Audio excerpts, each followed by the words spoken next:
Ladies and gentlemen, good morning. If you're in the physical room with us, might I kindly invite you to kindly please take your seats. If you're online, we're going to be kicking off in the next 10 seconds. Thank you very much. Allow me to say a very, very good morning to all of you and a warm welcome to Farming Forward. And this is a conversation that is made possible by Business Day Dialogues in partnership with Standard Bank Business and Commercial Banking. My name is Nozipho Shabalala, and it's an absolute privilege to be serving you as the moderator of this critically important conversation this morning. Now, this is a conversation that is really focused on the transformative power of climate-smart agriculture. We're going to be hearing from industry leaders who are at the front lines of policy and practice innovation. And they're going to be helping us to answer the question of how can we boost agricultural resilience? And how do we do that while we are securing a sustainable agricultural practice? And all of this with the intent of ensuring that we are forming a strong backbone, a circular backbone, a circular economy backbone for all the economies on the continent. So there are a couple of things that we're keen to understand. We want to understand how we might better integrate climate-smart agriculture into existing farming systems. As an example, we're keen to look at existing case studies. We want to lift some of those lessons and ask the question, what works, what doesn't work?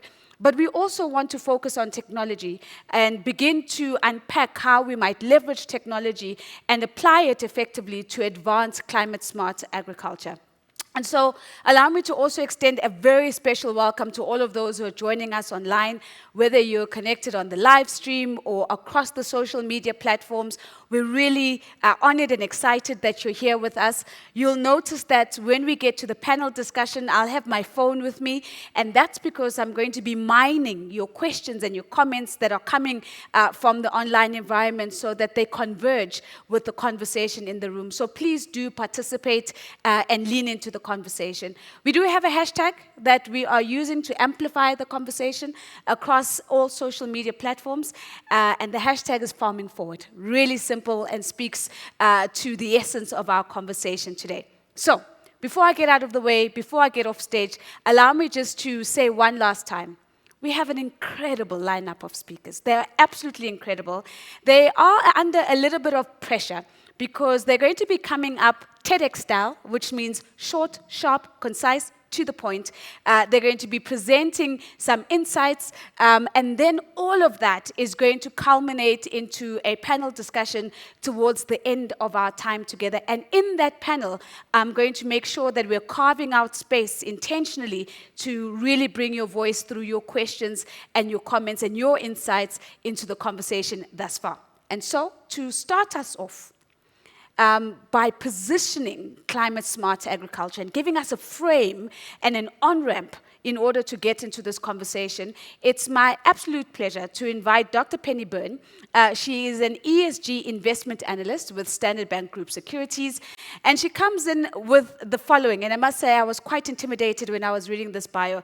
She has an MSc in pure mathematics and a PhD in climate science, and all of this, of course, gives her a really solid foundation to help us interpret some of the environmental risks and what they mean in the agricultural space. So let's give Penny a big round of applause as she comes up. And Penny, as you come up, we can give her a big round of applause. She's got a timer in front of her that's going to be counting her down on 10 minutes. And if she starts ignoring the timer, the rest of you will see me get up. And so we'll know that Penny has done with her 10 minutes. But Penny, it's over to you. Fantastic, thank you. Where's my timer? Oh, is it coming up still? Okay, good. Yeah, that's the only thing I'm worried about, that I'm going to be able to keep this to only 10 minutes. Excellent, there is my timer. So without further ado, let's get going. So today I hope to just kind of frame the discussion to talk about why we're here at all, what is happening with the state of the climate. 2023 was the hottest year on record by huge margins. It was 0.2 degrees Celsius above the previous record holder. 0.2 degrees doesn't sound like a lot. Believe me, it really, really is. So we've seen this massive trend of increasing temperatures over the past couple of decades. This is the year-to-date temperature anomalies for 2024. So we can see here that up to September this year, we're tracking well above 2023 in terms of year to date. So each of these months takes the previous month of the year and gives you that month's, and they're comparing this to the 30-year period 1991 to 2020. The previous chart was comparing to pre-industrial. So I know if we compare against different things, sometimes people get confused, so I just wanted to make that clear. There's every chance this year is going to end up being the hottest year on record, as you can tell by this chart. And so this trend of more records. Everyone's getting a bit of record fatigue. You'll see I talk about a lot of records, and unfortunately we're becoming a little bit, it's not having the same impact on us that it used to because we're getting so accustomed to seeing record after record. The reason we're seeing this increase in global average temperatures is as a direct result of greenhouse gas emissions. This is only showing you greenhouse gas emissions as a result of fossil fuel use. This is not including all land use. When you include land use change and other changes, you're at more like 54 billion tons of CO2. Just from fossil fuels, 37.5 billion tons.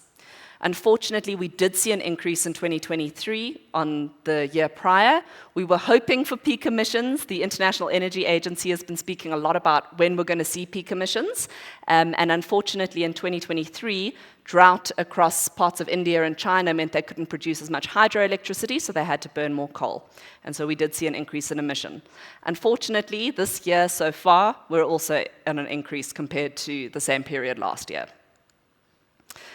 We've had a number of reports come out. This time of year, we've got COP29 starting in 1 week, and ahead of COP, we always see all the scientific bodies release a lot of reports to try and help inform policymakers as they gather. And unfortunately, this is the World Meteorological Organization's greenhouse gas bulletin that finds that all 3 of the major greenhouse gases, that's carbon dioxide, nitrous oxide, and methane, have reached new record high levels in the atmosphere. We've been saying this for quite a number of years now. As you can see, this chart's going nowhere but up. Unfortunately, we are not on track to meet the Paris Agreement goals. So this is a chart that might be a little confusing if you haven't seen it before, and I've got 2 updates here. So this is from the Climate Action Tracker. They're an independent group of scientists based in the UK, and they look at current policies and pledges and infer what that'll mean for emissions and therefore global average temperatures. Unfortunately, between the 2022 and 2023 update, there was no progress made, and in fact, as you can see on some of the targets, the bands of temperatures have moved up, and that's just because of the amount of warming we're seeing come into the system. So under current policies and pledges, we're expecting around 2.7 degrees of global warming. If you only take current policies into account and you ignore the pledges that countries and companies have made, it's more like 3.1 degrees of global warming. We're currently sitting at about 1.45. Well, the past 12 months have been more like 1.64 degrees above pre-industrial. So 3.1 degrees is going to make life a lot more difficult. They also track 42 different indicators to see whether we're on track in terms of the pace required to make changes out to 2030. Unfortunately, only one of these 42 indicators is currently on track, and that is the share of electric vehicles in passenger car sales. And again, unfortunately, this year we've seen a slowdown in demand because a number of the countries that had incentives in place for EV purchasing have started to roll those off. So I'm nervous that this will go back into that off track. Unfortunately, almost everything is off track in the wrong direction entirely, or we don't have enough data to make good statements. Some of the expected changes in terms of the rainy season across Africa. So this is not a historic, this is using a climate model to go forward. And what's interesting here is you can see, do I have a laser? It doesn't matter. So on the very left-hand chart there, it's showing you onset of rainfall, and this is using the agricultural definition. And here you can see that the onset, in the blues, onset is starting later. So blues is the positive numbers. So we're seeing the rainy season start later across large parts of Africa. We're seeing it end earlier across parts of southern Africa, and it's ending later across large parts of West Africa and Central Africa. The length of the rainy season, as you can see in red on the third chart, is shrinking. So the amount of time we have to grow our crops is getting less. And the seasonal rainfall, so that's showing you how much rain you get in a season. So in many parts of Central Africa, you're going to get a lot more rainfall. And for us here in Southern Africa, it's expected to become less. Some of the scientific reports I wanted to mention, the IPCC Sixth Assessment Report does a fact sheet on Africa. I just wanted to give a couple of points from this. In Africa, agricultural productivity growth has been reduced by 34% since 1961 as a result of climate change. Unfortunately, all the risks are to the upside going forward as well as the world continues to warm. Most of the IPCC report also shows how much more damage and how much more difficult things will be under higher levels of global warming compared to 1.5 degrees. I wanted to mention water. We're seeing extreme variability in rainfall, either with too much or too little, and the economy. So we've seen that at least 5% of GDP per capita is expected to be, sorry, I'm reading that incorrectly.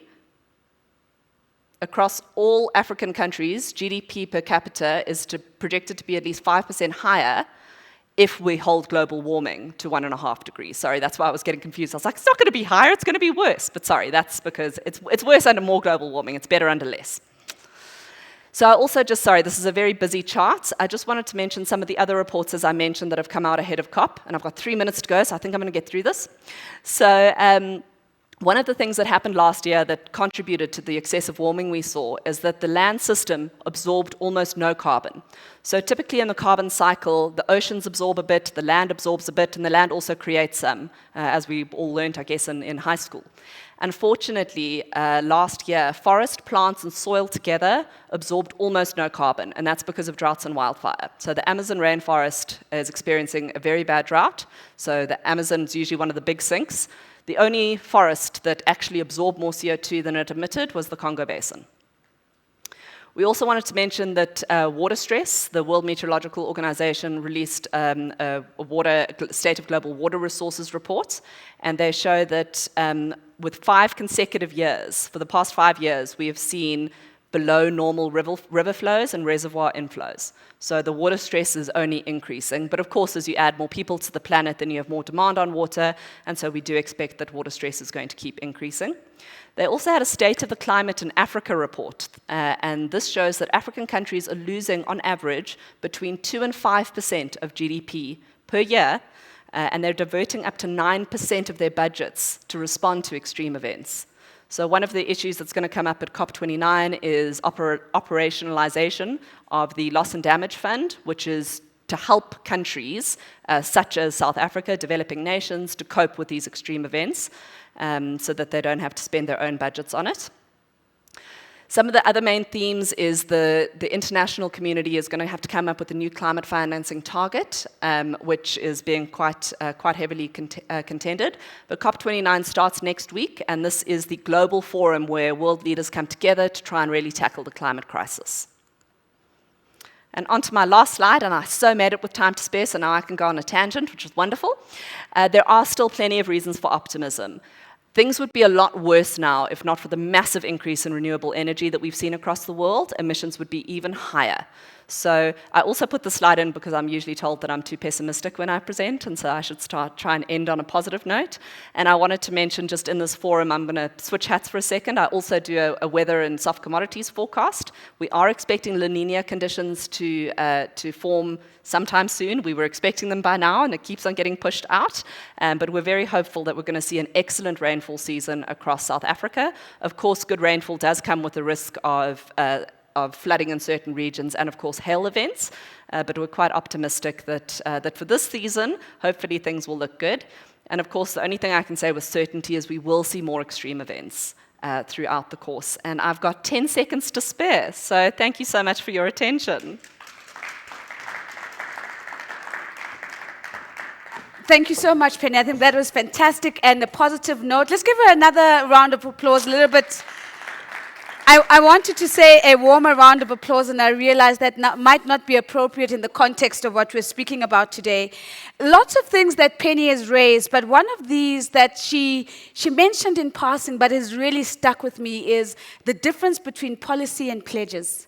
And as COP29 comes and kicks off next week, I have no doubt that we're going to hear even more pledges.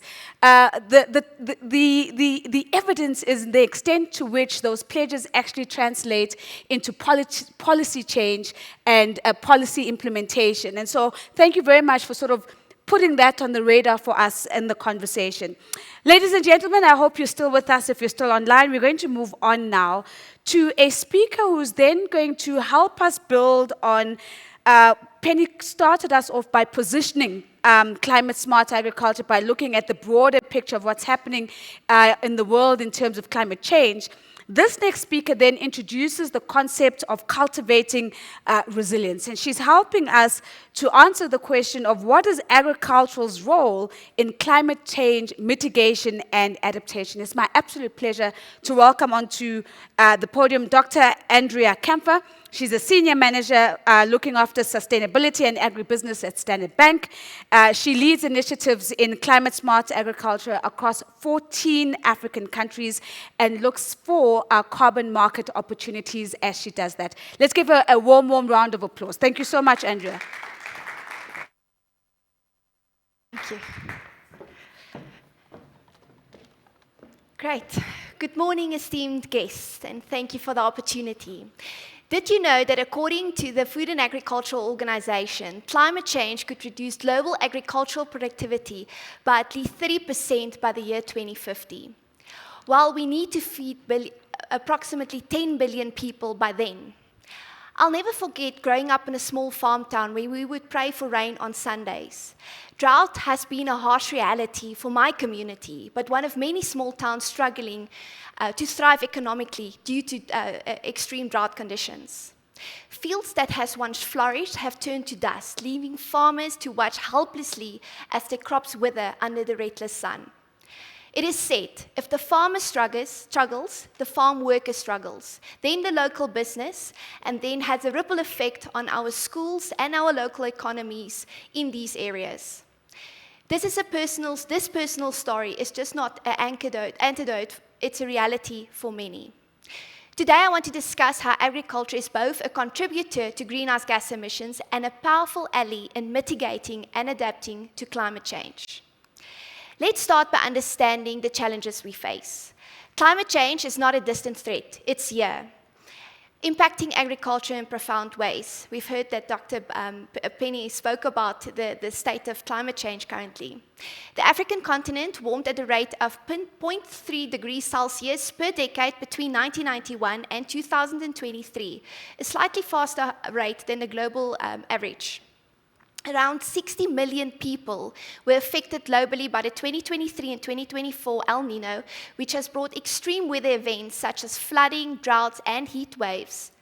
Vulnerable regions like the Southern Africa as well as the Horn of Africa were hit hardest, worsening food insecurity in areas already under strain.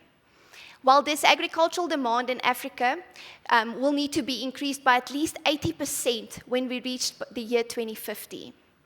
It is estimated that African governments have to spend $2.2 billion in managing weather-related natural disasters in 2023 alone. But the cost to the farmer is individually much higher. These disruptions do not only threaten the livelihoods of farmers, but also our global food supply. We're witnessing firsthand how climate change is reshaping agriculture, and we must recognize the challenge if we want to forge a path forward. Agriculture is the foundation of our survival. By nurturing the land, we nurture our future. Now let's explore what we mean by climate smart agriculture. So climate smart agriculture refers to the strategy for managing landscapes to address the challenges climate change and food security face. CSA is also known as CSA, Climate Smart Agriculture, aims to increase productivity, it enhances resilience, and it also reduces emissions of farming practices. So it's the three-pronged approach you can see on the screen. Therefore, mitigation and adaptation practices underpins the achievement of this strategy. Firstly, mitigation refers to the ways we reduce, avoid, and sequester greenhouse gas emissions in various practices. Some examples are regenerative agriculture. This is an approach that emphasizes the diverse farming systems, especially moving from conventional agriculture. By integrating crops and livestock, farmers can reduce emissions and enhancing biodiversity. Imagine a farm where crops and livestock coexist, creating the balanced ecosystem that benefits all. The solution is to adopt fresh perspective on how we cultivate our land. Another key strategy is improving our soil health. Practice like cover cropping, agroforestry, no-tillage only protect the soil but also sequester carbon, transforming it into a natural carbon sink. Healthy soil is essential for resilient crops. It's a win-win situation for the farmer as well as the environment. Precision agriculture is also revolutionizing the way we farm. By using technology to optimize resources such as using water and fertilizers more effectively, can farmers reduce their waste and enhance their productivity. This not only decreases emissions, but also leads to more effective use of our precious resources, reducing input costs and more sustainable profits over the longer term. Additionally, many farmers are also harnessing renewable energy resources, such as solar and wind. Imagine a farm powered entirely by the sun, not only reducing the reliance on fossil fuels, but also cutting energy costs. Taking this further, when linking a solar system to an irrigation system that can also effectively use our water resources. The shift to renewable energy can play a critical role in making agriculture more sustainable. Additionally, mitigation strategies can look like any efficient equipment, such as example, no-tillage implements, fuel-efficient or electric tractors, reducing food loss and waste, hydropower, improved feeding practices for livestock, biodigesters, crop rotation practices, or recycling.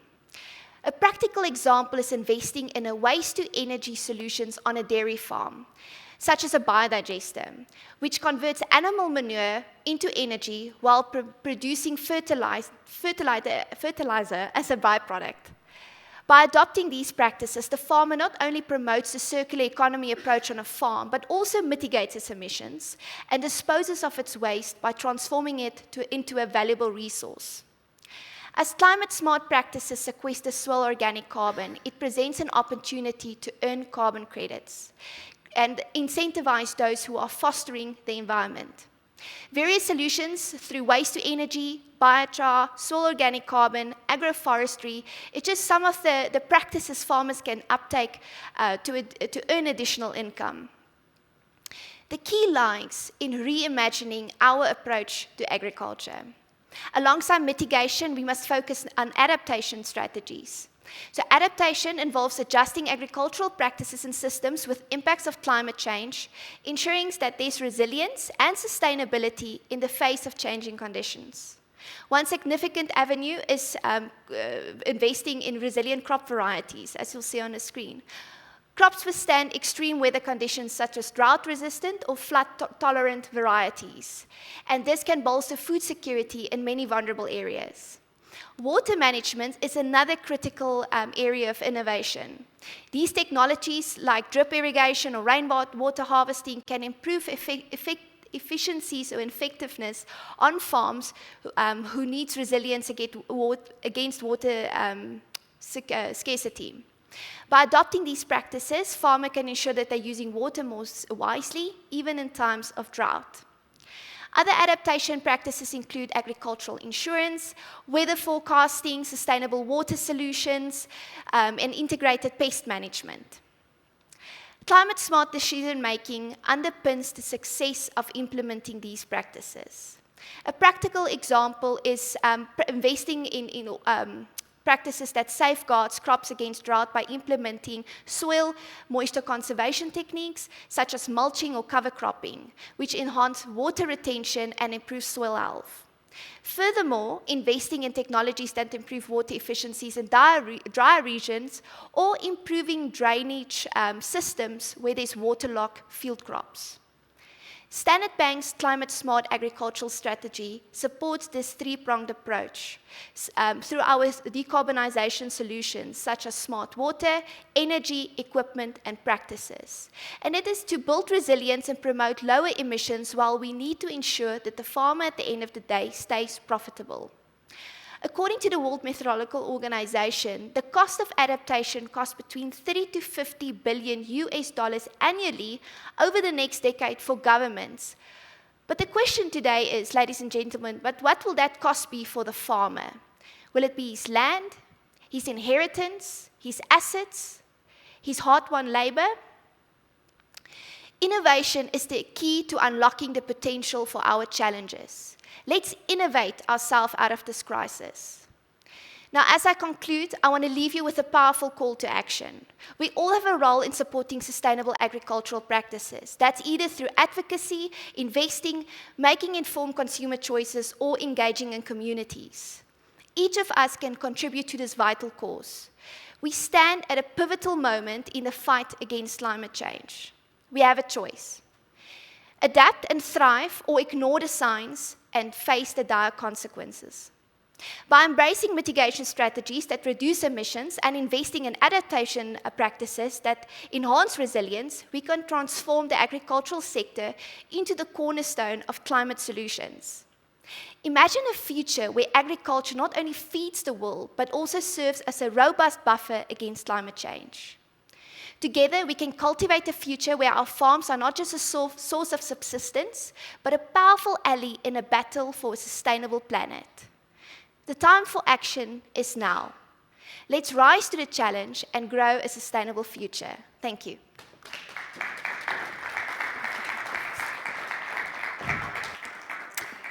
Thank you so much, Andrea, for that rousing call to action. We can innovate ourselves out of this crisis. And I think Andrea's done a fantastic job of really painting the backbone of climate smart resilience, and in particular, helping us to look at the mitigation and the adaptation possibilities and options as we look at climate smart agriculture rather. Ladies and gentlemen, our next speaker is going to be speaking to climate smart agriculture from the perspective of a development finance institution. He has been a part of the World Bank since 2005. He's worked both in the Africa region as well as the East Asia Pacific regions. He holds a PhD in agricultural economics. And I found out earlier today that his language, which is Chichewa from Malawi, is very similar to my home language, which is isiZulu. His name is Dr. Hardwick Chale. Chale means blanket in Chichewa, and Chali means blanket in isiZulu. So let's give him a warm round of applause as he comes up as well. Thank you. Thank you. Thank you so much, Nozi. Yes, I think she introduced me very well. Chale means blanket. I'm coming from the World Bank, and I'll be talking to you about the perspective of a development financing institution like the World Bank on the issue of climate change. I think the colleagues that have been here before me have explained very well the science behind what we are talking about here today. So I'll just go straight to what we need to do. I think they have said that we actually face a perilous food systems if we do not innovate to change. We certainly need to do that and do it right now and do it very quickly. And so that's the role that we have as institutions that work in this space, whether we are financial institutions, development institutions like ourselves, the government, and even the private sector, those people that actually do the business of agriculture. So at the World Bank, our mission is to eradicate hunger or poverty and boost shared prosperity on a livable planet. So if you look at those three aspects of that mission statement, they all talk about sustainability. That's the issue. How do we sustain the food systems that we have? I think we have in literature a lot that has been written about the fact that our current food systems are unsustainable because of so many reasons. I think some of which have already been presented here. We are encroaching into the environment, causing lots of issues, but at the same time, we also face lots of people that are going home hungry. And we certainly need to fix that. I think the other dimension is the fact that our food systems are actually causing a lot of the greenhouse gas emissions. At the World Bank, we have just produced a report which we call a recipe for a livable planet. And what that report actually says is that the food systems, as it currently stands, is emitting about a third of the global greenhouse gases. And so we have to change. We have to change the way we produce and consume food. Otherwise, we are going into a future that is uncertain. And so at the World Bank, we do have a department which looks at agriculture and the food systems. And our focus there is to basically support countries to transform their food systems.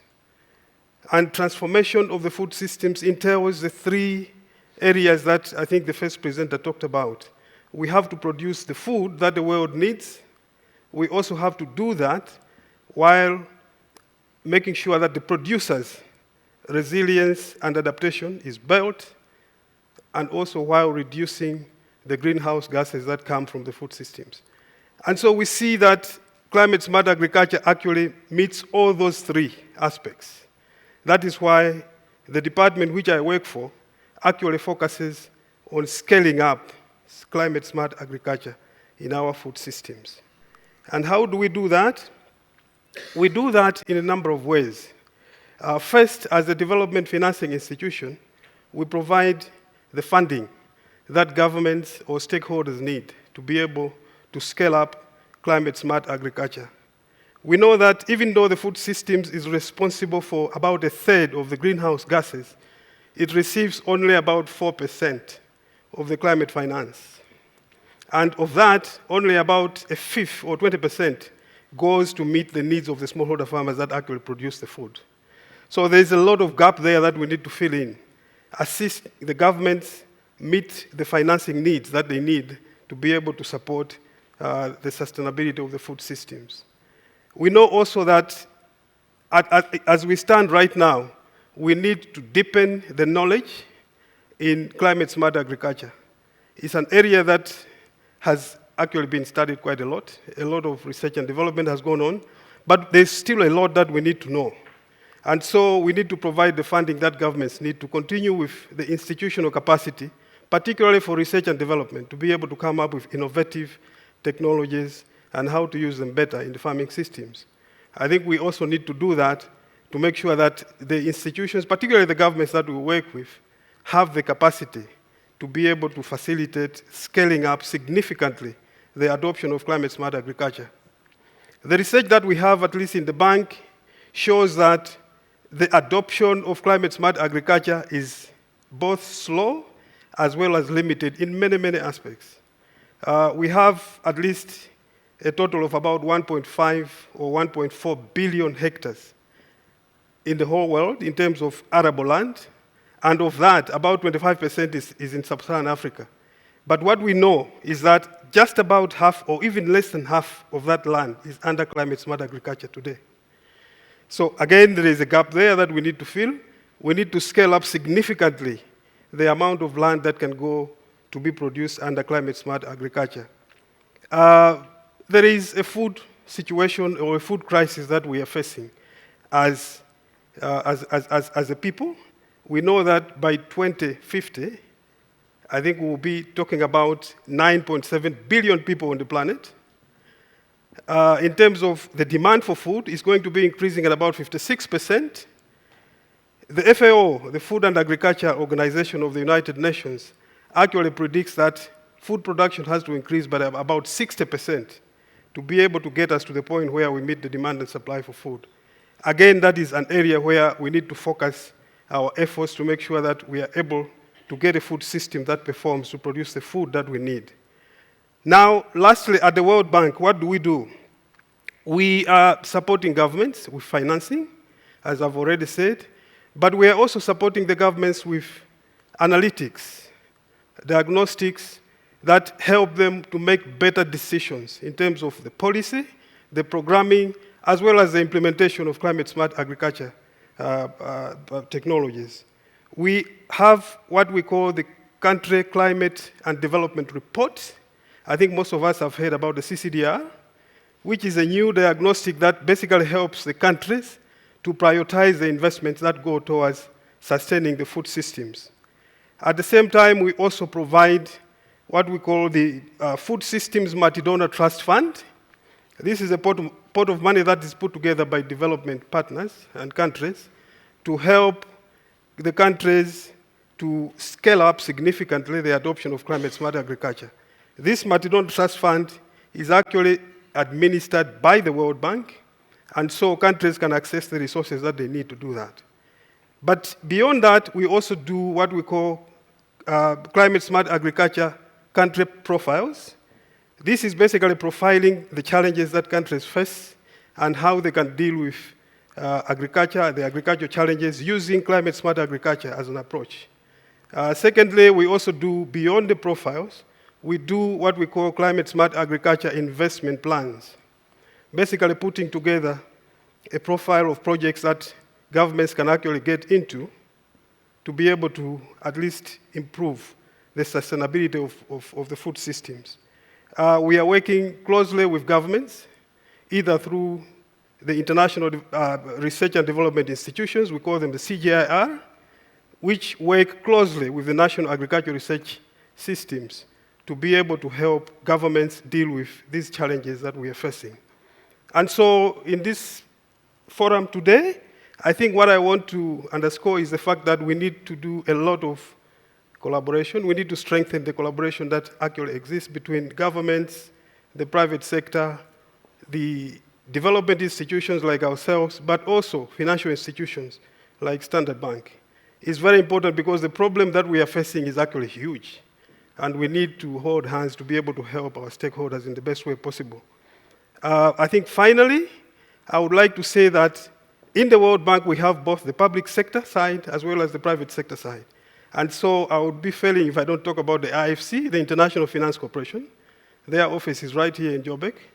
They are also keen to work with institutions, particularly financial institutions like Standard Bank, to see how best we can raise the profile of climate-smart agriculture, not only in South Africa, but in the countries in the Southern region as well. So I would want to stop there. Director of Ceremonies, thank you so much. Thank you.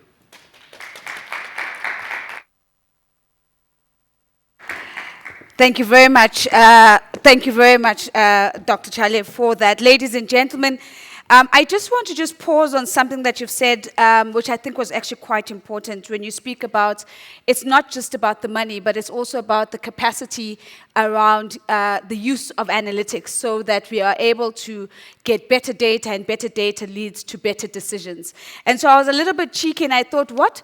If we were to turn that into a really sexy phrase for the World Bank, and of course we'd own the IP and then they would pay us for it, Dr. Chale, I thought dollars and data sounds like a really sexy way of thinking about money and analytics at the same time. But thank you very much for that, because I think you've given us color to understand what actually goes into the business of scaling, something that might be seen as a new practice, a new technology, a new approach, and how do we integrate that into the mainstream agricultural practice and the role of development finance institutions in doing exactly that.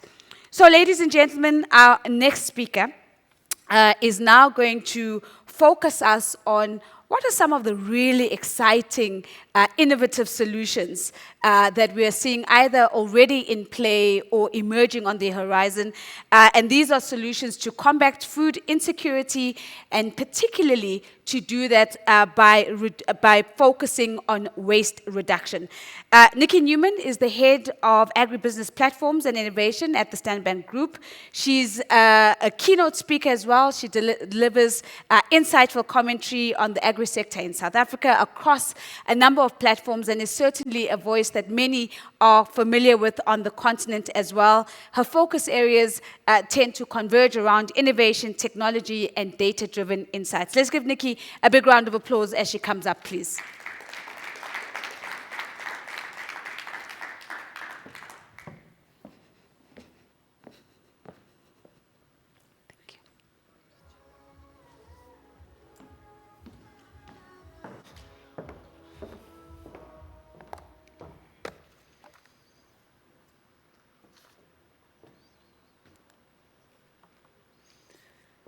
Good morning, everyone. Food insecurity and food waste. Can we address the food loss and food waste to drive food scarcity and food security and sustainability across the value chain? That is the overarching question of today. Globally, 281.6 million people face high levels of acute food insecurity, while 1.3 billion tons of food is lost or wasted. This imbalance in our food system is sobering. 10% of global greenhouse gases come from food that is produced but not eaten. Food that is wasted carries a much heftier greenhouse gas emission and impact to the planet as opposed to plastic production and even oil extraction. Food waste has an enormous impact on society and the economy and environment at large. As such, reducing food waste presents a powerful opportunity to make a positive impact on climate change, the cost of living, and food accessibility. It's not only the food waste that we can see, it's the resources and the energy that goes into producing food that we need to think about. About 25% of all fresh water is used to produce food that essentially goes to waste. 11.5% of land is used to grow food that goes to waste. This equates to a larger space than China. Sobering, isn't it? So $1.1 trillion is the cost to the world of food waste. But yet we sit with 2.4 billion people who are food insecure. Food waste goes across the entire value chain. It doesn't only sit at a farm or at a consumer level. It goes the whole way through. We heard about it earlier. It's the full supply chain, from farm through to production, distribution, and to our plates and to your fork. There are efforts around the world that we are seeing to improve and opportunities for us to look at when it comes to food, minimizing food waste and food loss in the value chain. In South Africa, we know that we are a country facing food insecurity, with increasing need for us to support vulnerable communities. Yet 61.5 billion rand is lost to food waste. Yet we sit with 27% of children who experience malnutrition. It's just so starkly opposing. So what are we doing as organizations and as individuals to support this movement of firstly driving awareness and also minimizing food waste in the value chain? It affects the climate as well as it affects our economy. About 37% of food is lost in sub-Saharan Africa between production to consumption. Wasted food is wasted opportunity. It's a wasted opportunity for us to support better business, support in the environment. It's a wasted opportunity for us to support our communities, and it's a wasted opportunity for us to do better business. Moving up to around the globe, or around the continent, where we see opportunities for us to enhance and support food waste, we're seeing strategies around regenerative agriculture, climate-smart agriculture, which we've heard about today. We've also heard about the opportunity to transform agricultural byproducts into valuable assets, such as biogas. We also need to improve storage and transport, as well as support food banking, an interesting concept I'll talk about shortly. Enhance our policy and encourage businesses as well as organizations to increase their commitment towards minimizing food waste and food loss. And lastly, drive awareness between ourselves and at an organization level. Moving to Kenya, across the continent, an example, we're seeing about 50% of food is lost in fruit and vegetables, mainly due to transportation issues, infrastructure issues, and as well as the supply chain challenges. How we're seeing an opportunity for food, to minimize food waste at a farm level is through solar-powered cold storage. We know that solar power is a clean energy and an opportunity for us to enhance how we produce food and store food. And companies like Soko Fresh happening in Kenya, they have provided rural hubs where smallholder farmers can deliver their produce and it can be stored and exported, getting ready for export, particularly in the avo value chain. So essentially minimizing post-harvest food losses, which is one of the first steps in minimizing food waste in the value chain.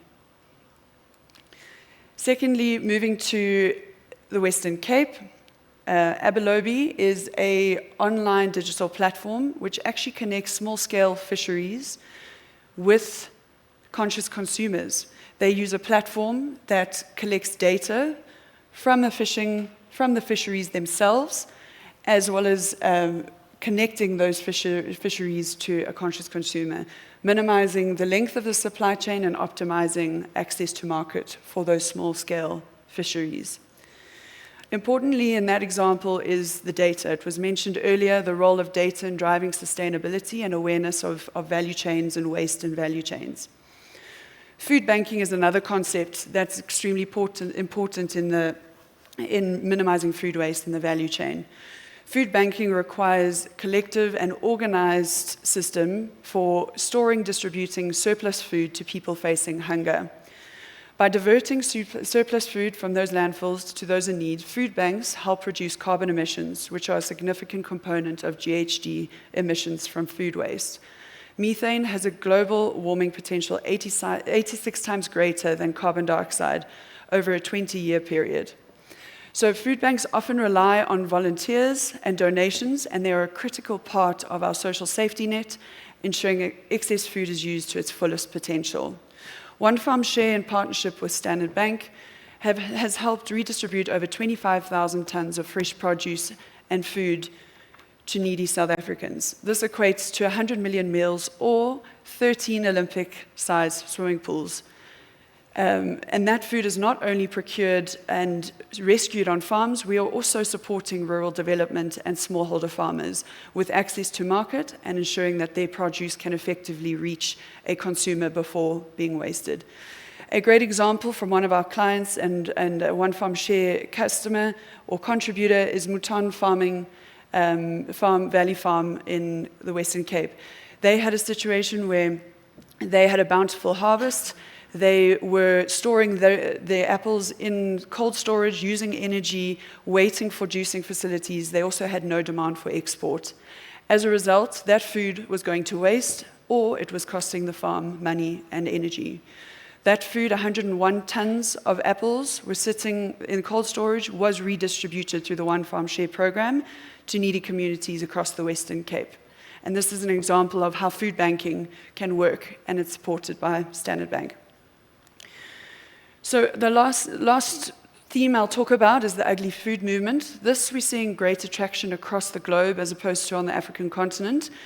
There is opportunity for it on the continent as well, but what it is the opportunity for farmers for organizations, retail, and consumers to procure directly from the farm, and typically produce that is ugly and not retail grade. So that is, it's either packaging has failed, it has specks and marks on it, or it is the wrong spec entirely. This movement often allows discounted produce to be purchased directly from these platforms, and it's a new way of purchasing food essentially, and we're seeing growth in that in developed markets. And then lastly, the example of Too Good To Go. They're also a marketplace tech platform operating in Europe. They connect restaurants who have surplus produce with consumers who are willing to purchase it at a discounted rate, minimizing waste and the resulting carbon emissions. So we're seeing how technology and innovation, data can apply across the supply chain and support the movement to minimize food waste. Often an initiative that's overlooked by many of us and by many businesses and strategists is the opportunity for us to create an impact by minimizing food. It's said that minimizing food is one of the most impactful ways that we can support and minimize climate impact. By 2100, they said about 2 degrees could be minimized as a result of just driving down food waste across the value chains. So the opportunity is there for us. And as a result, we need to think about the food system and how we might do things differently. Importantly, we need to think about how we as organizations and individuals consume and engage with businesses who have aspirations to either deploy climate-smart agriculture or minimize food waste across the value chain. There is no time to waste. Thank you.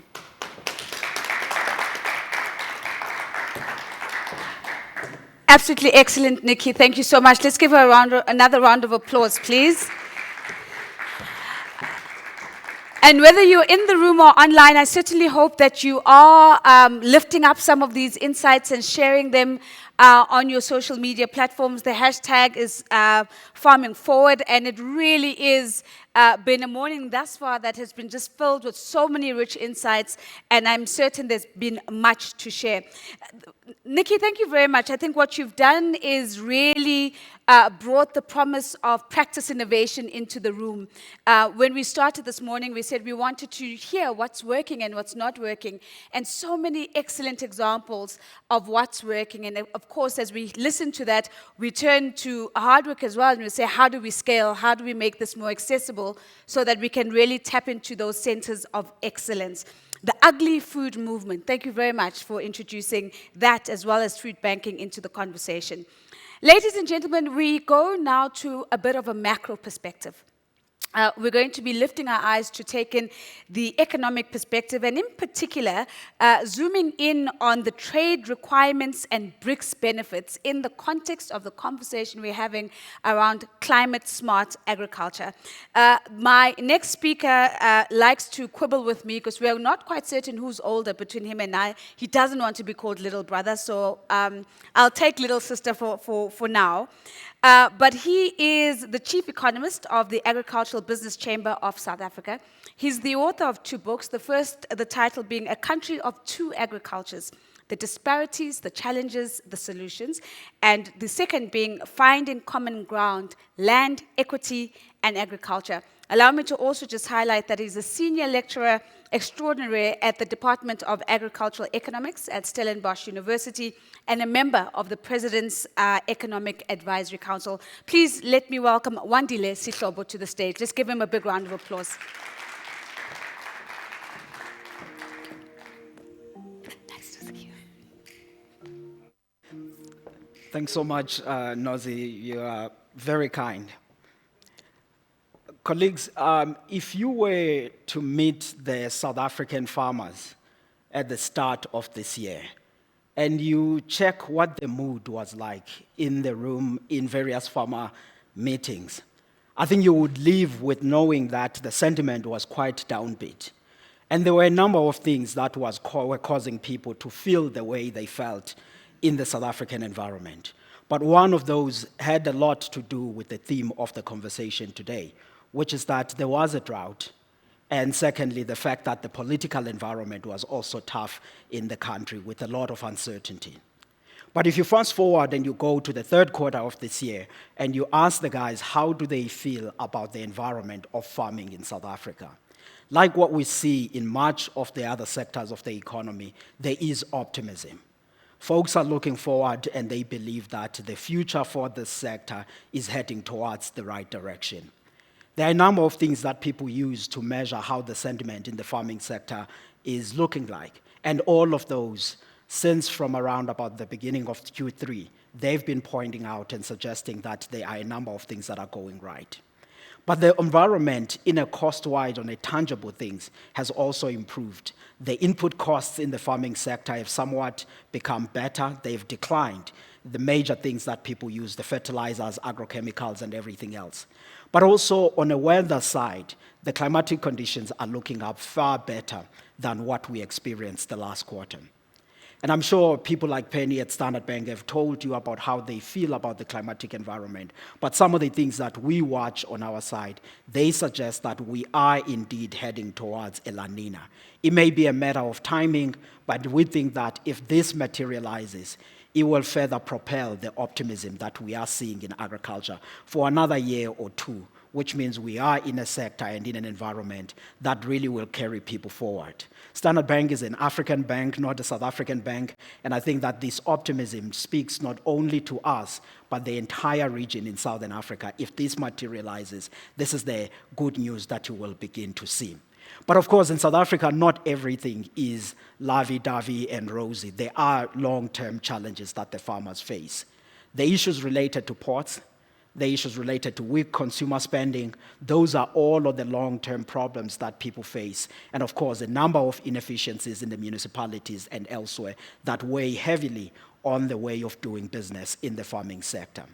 But I think some of the important things that have been with us for quite some time is also this theme of the geopolitics, which increasingly, day by day, the world is becoming more complicated.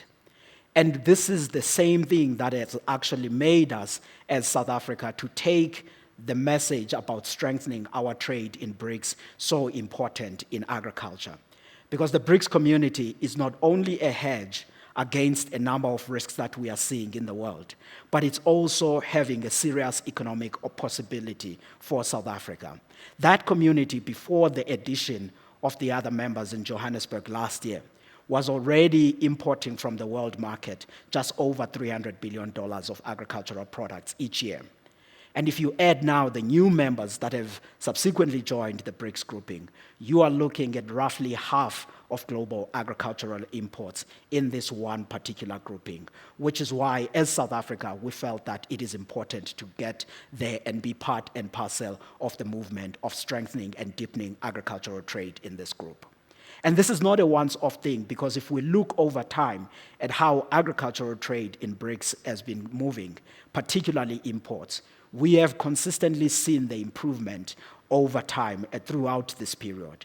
And yes, it is one country that is the only game in town, because China takes up over 70% of those agricultural imports within that grouping, which is why I think also South Africa and the recent engagements that we have been having with China are so important on ensuring that we participate and we deepen trade with that particular country, while at the same time also ensuring that some of the BRICS members are some of the countries that we strengthen relationships with. The story of China is best appreciated when you are looking at these agricultural imports. If you are just sampling it and looking at how much on the agricultural trade deficit that they are having, it is nearly $117 billion when you are looking at their exports and the imports of agriculture and seeing how much they need. And you will all agree that that's almost equal to the Kenyan economy in terms of size. So it is quite a sizable market. Whatever happens to China, the needs for imports of the food products will remain as large as what we are seeing today. And I'm sure many of you then are asking to say, if then this BRICS has so much possibility, how much today are we actually getting as South Africa in terms of that market? We are not really playing a significant role in the BRICS as yet. The BRICS countries account for only 8% of South Africa's agricultural exports. That is almost equal to the UK, because in the United Kingdom, we send about roughly 7% of our agricultural products there. And there are two major challenges that we have been facing.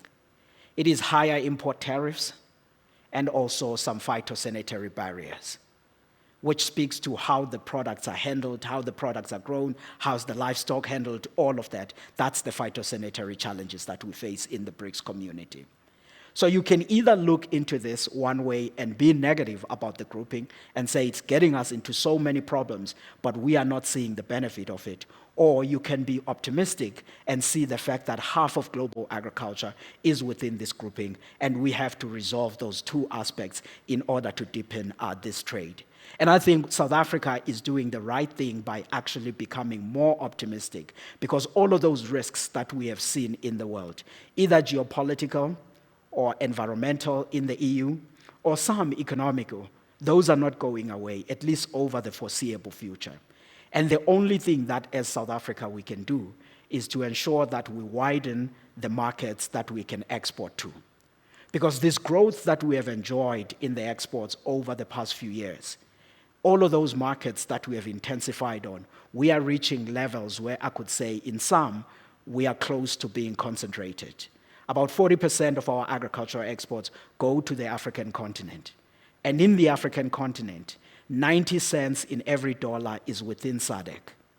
Some may say because of the African Continental Free Trade Agreement, we will reach other areas in the Maghreb region, West Africa, and you name it. But if you look at the diet and the income level in some of these areas, at least from our side at the Agricultural Business Chamber, we have doubts about the possibilities of the agricultural exports in a greater extent into the African continent. We think that intensifying in Asia and much of the Middle East is perhaps an appropriate step over the next few years.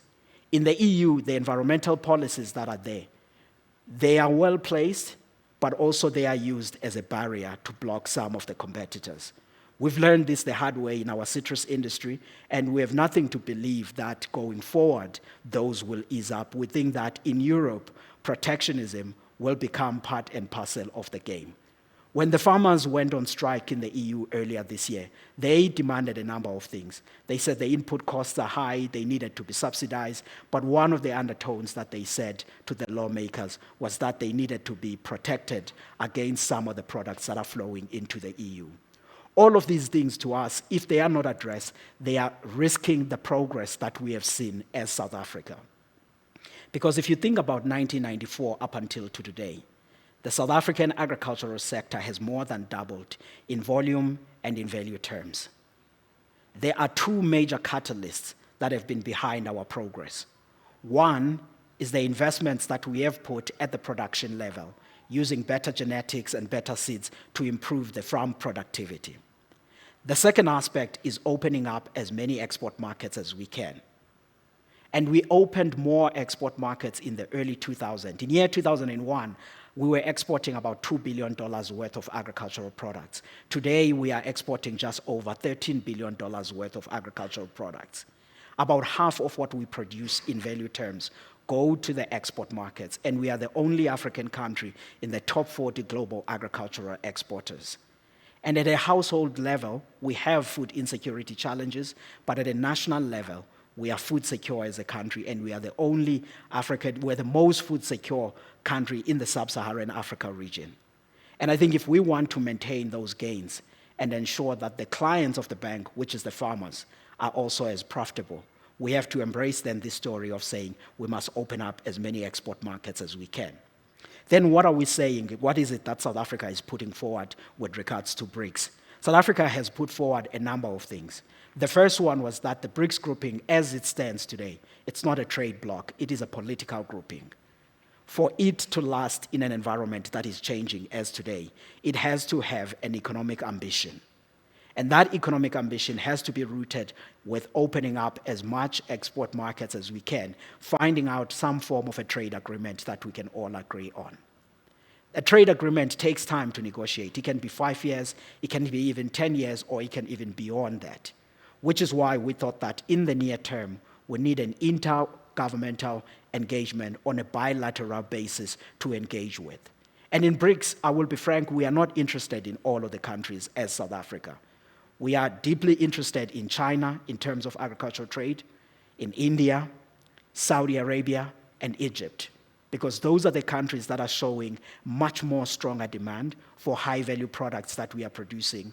But also those are some of the countries where we have some form of routes, of trade routes that can be established, because in the end of the day, it's one thing to discuss at the political level, as we have done with the African Continental Free Trade Agreement, and it's a second thing to actually move product practically and making sure that they reach market. And with some of these countries, we think we have a high likelihood on doing that. And in the near term then, we can begin to think about a long-term agricultural trade agreement that we can reach as the BRICS grouping. And I think if you look at South Africa as a country that still have over 2 million hectares of land to be planted, has many trees that have been planted that we are yet to harvest, we quite frankly need as many markets as we can to put our products. In our fruit, on average, taking fruits alone, we're probably now today exporting about 80% of the fruit that we are producing.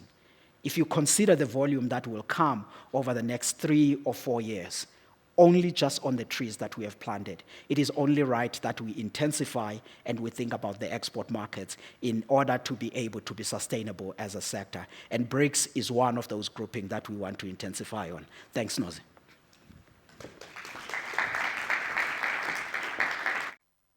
Thank you very much. Thank you very much, Wandile. Bringing to the fore some of the policy tensions and how they play out. If one member has protectionist policies and another one is pushing an export policy, how do the two reconcile and find each other? And of course, the big question is, how do we unlock the BRICS basket? I thought it was really interesting that you highlighted for us or reminded us that this is a political bloc. And in order for us to really talk trade, there has to be embedded therein an economic ambition. And so it sounds like there's still quite a bit of work for us to do in that regard. I also found the analysis of diets and incomes on the continent quite interesting for what that means for export demand into the continent. And it's that level of detail that really allows us to understand the potential of the African Continental Free Trade Agreement. Wandile, thank you very much.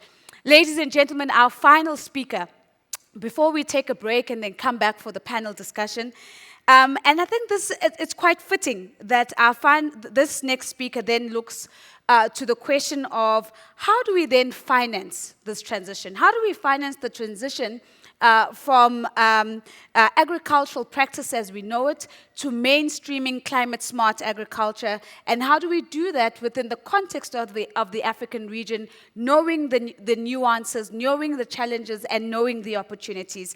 And so it's my pleasure to welcome to the podium Leon Kotza. He's the head of agribusiness, looking after African regions and offshore business and commercial banking at Standard Bank. He supports 14 African countries where Standard Bank has agribusiness operations, and this includes Mauritius, the Isle of Man, and Jersey. Let's give Leon a big round of applause, please. Thanks, Nozi. Morning, ladies and gentlemen. Thank you very much for this opportunity. I must say, as I was listening to all of the presenters before me, I really don't have to emphasize the need for food security in Africa. So there's a few slides that I think I will be able to save a bit of time on.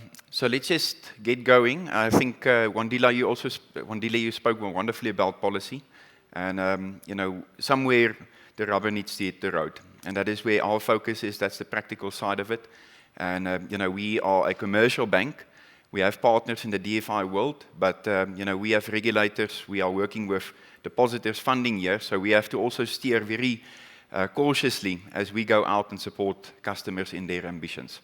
Okay, so to get going, this is just a map, and you can see, as many speakers have spoken, there's a food security challenge in Africa.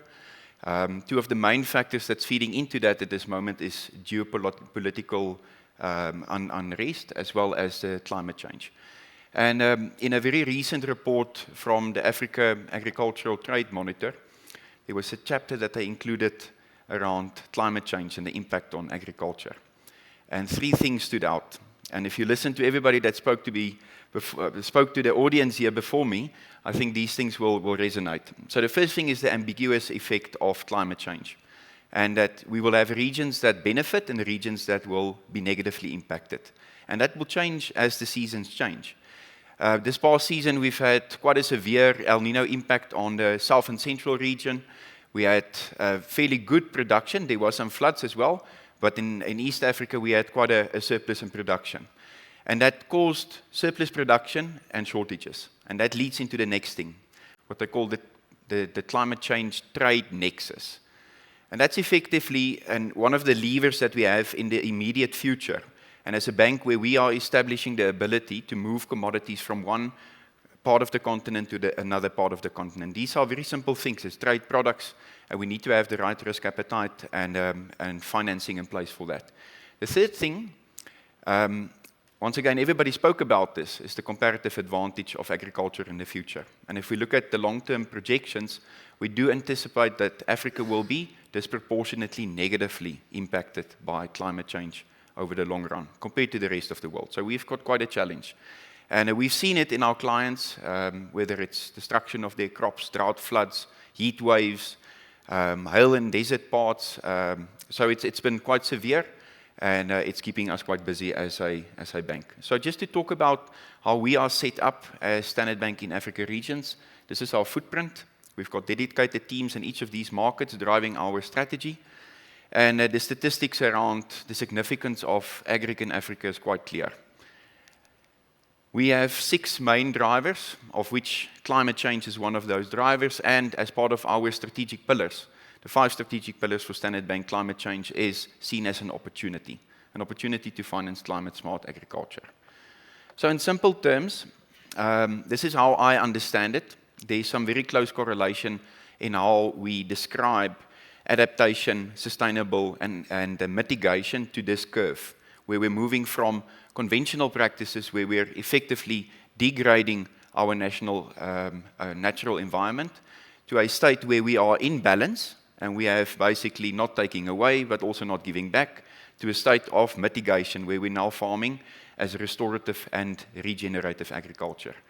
So that's the theory. We support this in 4 categories, basically by financing clients in their use of water, in the use of certain equipment practices, as well as energy. The uptake in Africa has been very much water and equipment, and it's just the fact that clients have been focusing on this, especially on our commercial side, in terms of mitigating against droughts, being able to do double cropping, improving their yields, using their resources to the best of their potential. So, broadly speaking, in Africa, we've got these 2 broad categories, commercial and small-scale opportunity. Now, the first thing at the top of the slide, I just want to explain that agriculture is not just the producers. We see it across the value chain, and that helps us to understand the risk also associated across a specific commodity. If you understand the supply and demand dynamics, the way the profits and margins would shift from one season to the next, we are able to service our customers much more holistically. So on the commercial side, when I think about our commercial customers in Africa, what first comes to mind is this journey. The journey from adaptation all the way to regenerative agriculture. And very little customers can afford to do this in just one go. Agriculture is a very capital-intensive sector. Equipment is expensive. Changing your practices it just doesn't happen overnight. So what we basically do is we do this step by step. And climate-smart agriculture is really underpinned by the affordability of our customers. And if you ask me, and as a specialist in the bank, we basically look at our customers and how they compare with the industry in viability studies, and we will always be looking for those comparative advantages. What will make this customer survive the next cycle better than the next door client?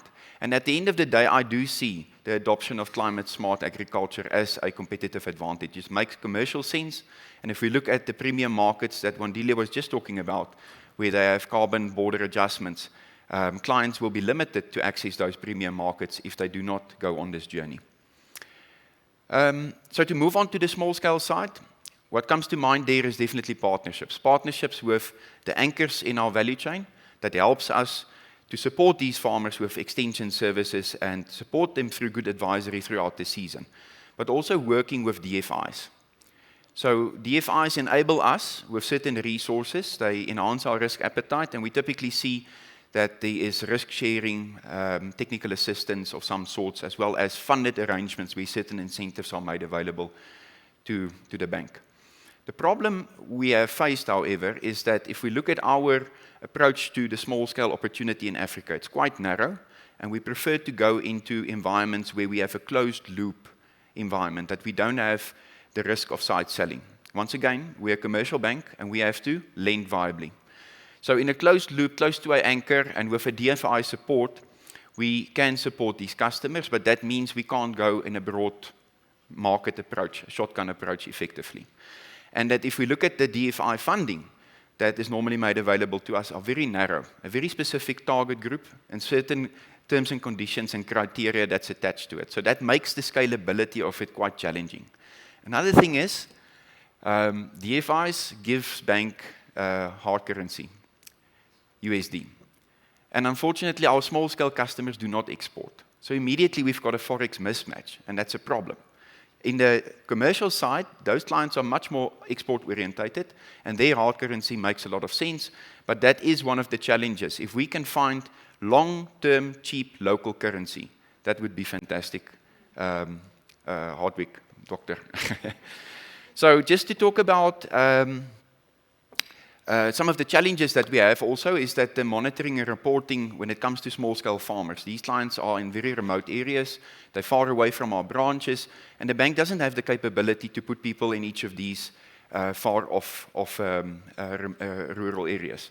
So that is quite a challenge for us as an organization, and our core banking systems are really not set up for some of the data points that's currently required when it comes to reporting to your DFI partner. But we are working on that as part of one of our innovation platforms.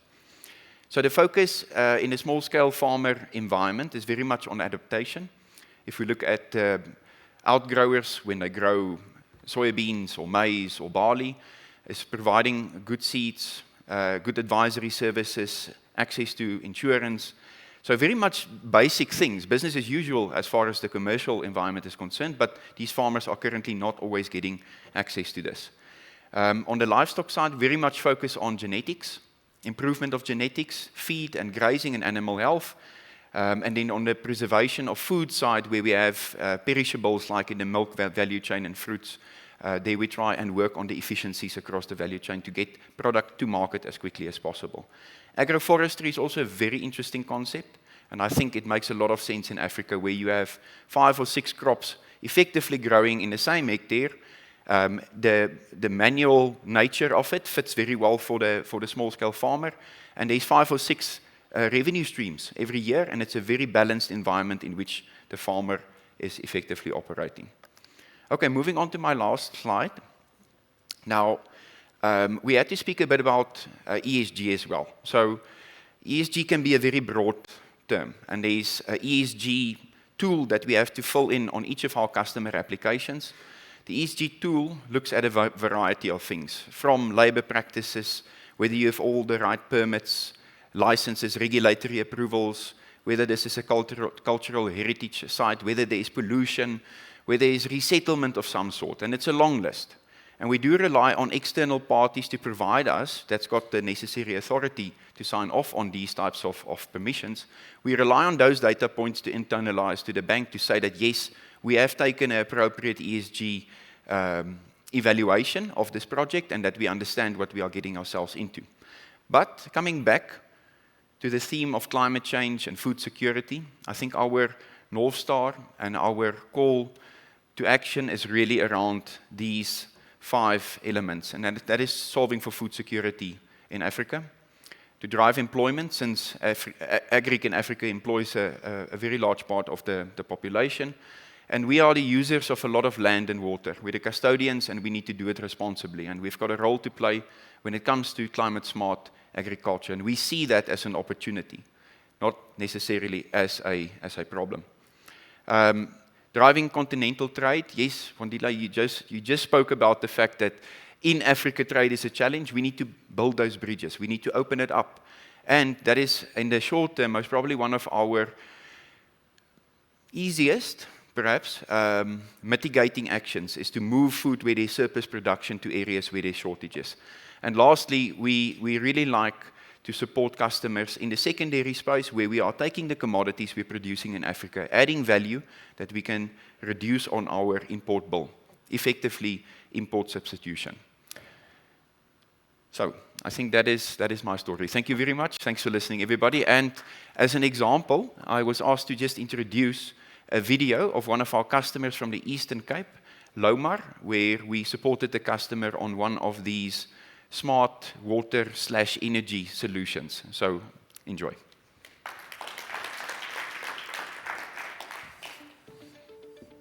I'm Yapi Marais from the farm Lowlands in the Cradock district in the Eastern Cape. We're mainly irrigation farmers. On the irrigation we grow maize, lucerne, a little bit of walnuts, a little bit of pecans, and then we run our livestock out in the veld for most part of the year, but then they come and lamb on the lands here. To us, being able to irrigate when we have to and the amounts that we have to gives us a bit of peace of mind. Our inputs are high on irrigation, so being able to have power when you need to have it is important to us. We are very proud to have partnered with Yapi and the Loma team as they found a viable solution for their electricity crisis by introducing a hydro plant on their farm, which is sourced from the Fish River. Financing this hydro plant is the first for Standard Bank South Africa. This signals to the market that we're open for business in partnering with our clients and finding alternative solutions for the current energy crisis. Our relationship with Loma spans over many years. It's a very close relationship, and that enables us to have a very good understanding of the farming operation and whatever their aspirations is, and to assist us to come up with viable solutions. To do this, we have sector specialists within our team who work closely with clients and technical solution providers to unpack the details around the technologies being adopted, as it is important to ensure that the quality of the systems and backup service available is at the requisite levels for what the client wishes to achieve. The way they've been involved right through the whole project has been unbelievable. We've had numerous site visits, and if there's been a hiccup here or a money shortage there, they would know exactly why we needed it, and they were so helpful, so we're very pleased with that. The hydro plant will ensure a constant supply of electricity, and it will also have the added benefit of cost-effective electricity to the farming operation. There's no impact on the environment. The required environmental studies was also done. So the water is, in any case, just channeled out of the Fish River in the canals to where it goes to the various farmers and the lands where it's required. The water is just, in this case, channeled through the hydro, and then it just flows back into the Fish River again. The significance of a project like this is that it addresses all three aspects of cost, supply, and sustainability for our client, and hence we were very pleased to support them in this journey.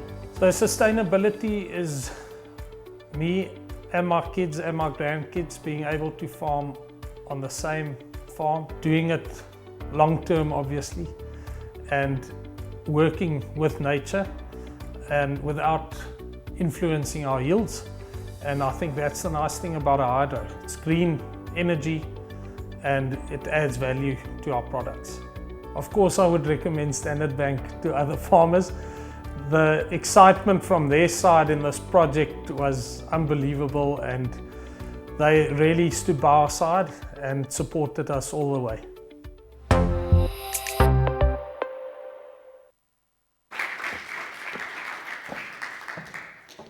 Leon, thank you very much for also just sharing that commercial farming example. But more than anything, thank you for your focus on small-scale farming and the opportunities therein.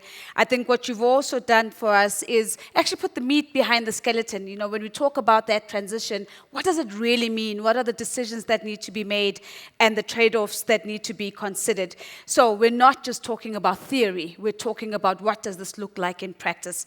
And so, ladies and gentlemen, on my watch, it's about 10:35 in South Africa. I'm going to invite us to take a 20-minute tea break. For those of us in the room, my kind request is that we'd really like to kick off at 10:55. That's 20 minutes from now. So I'd love to invite you to kindly please be back in the room around 10:50. Refreshments are available. You're just across the hallway. And of course, if you're joining us online, I hope you're taking the opportunity to take a leg stretch, grab a cup of coffee or tea from wherever you may be, and join us back on the live stream at 10:55. What's coming up is something you don't want to miss. One is another example of a case study that we're going to be sharing with you, but more than that, we're then going to bring you the panel discussion where we begin to move all of these threads together into one tapestry and to really get a sense of what is the potential for climate-smart agriculture, where are the market opportunities, and how do we unlock them. And so I'll see you in 20 minutes. Thank you so much for being with us.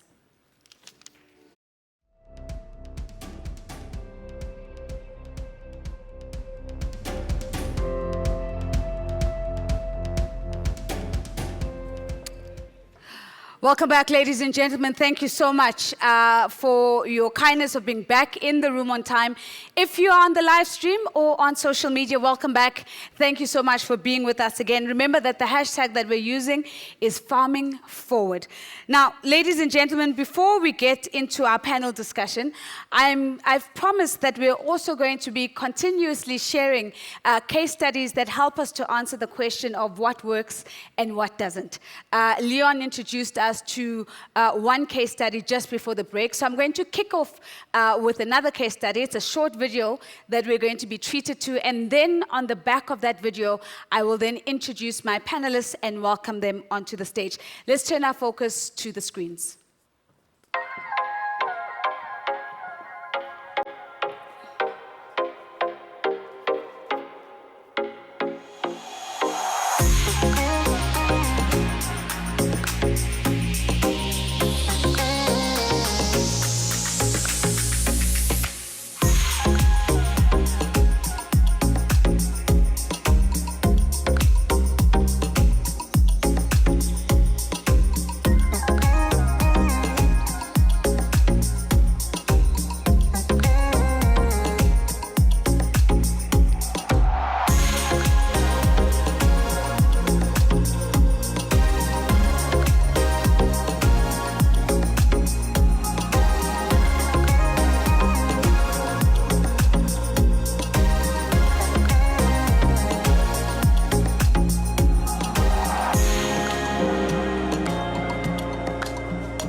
Absolutely the kind of stories, client success stories in particular, that I'm sure we all want to see.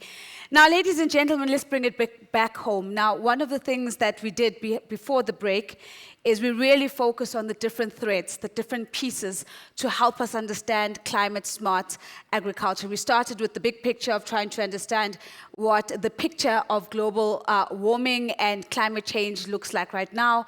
We then pulled in the thread of what does this mean for climate-smart agriculture. We looked at some of the exciting innovations that are already in play and those that are on the horizon.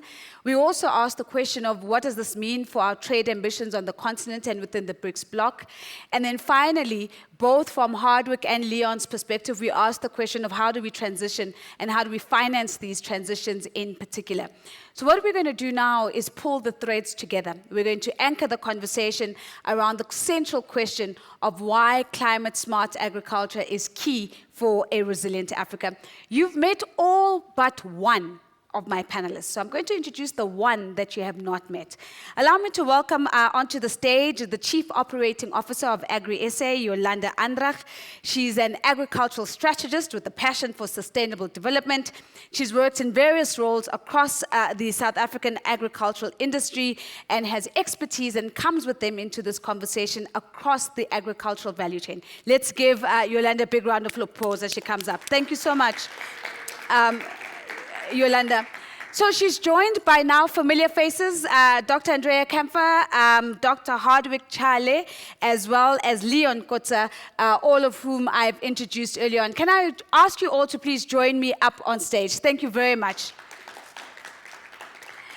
So, Yolanda, having arrived, you probably missed this, but you are in my seat. So I'm going to kick you out of my seat.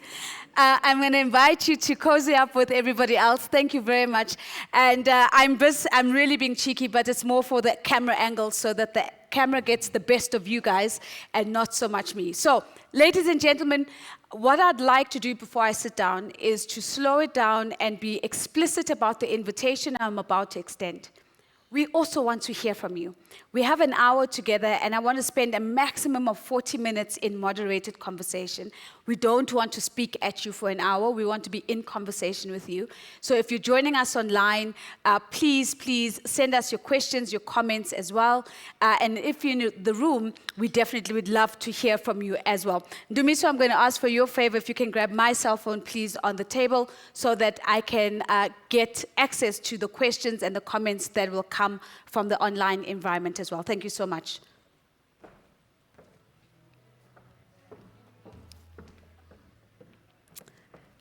Welcome back, I should say, to the rest of you. Yolanda, welcome to you.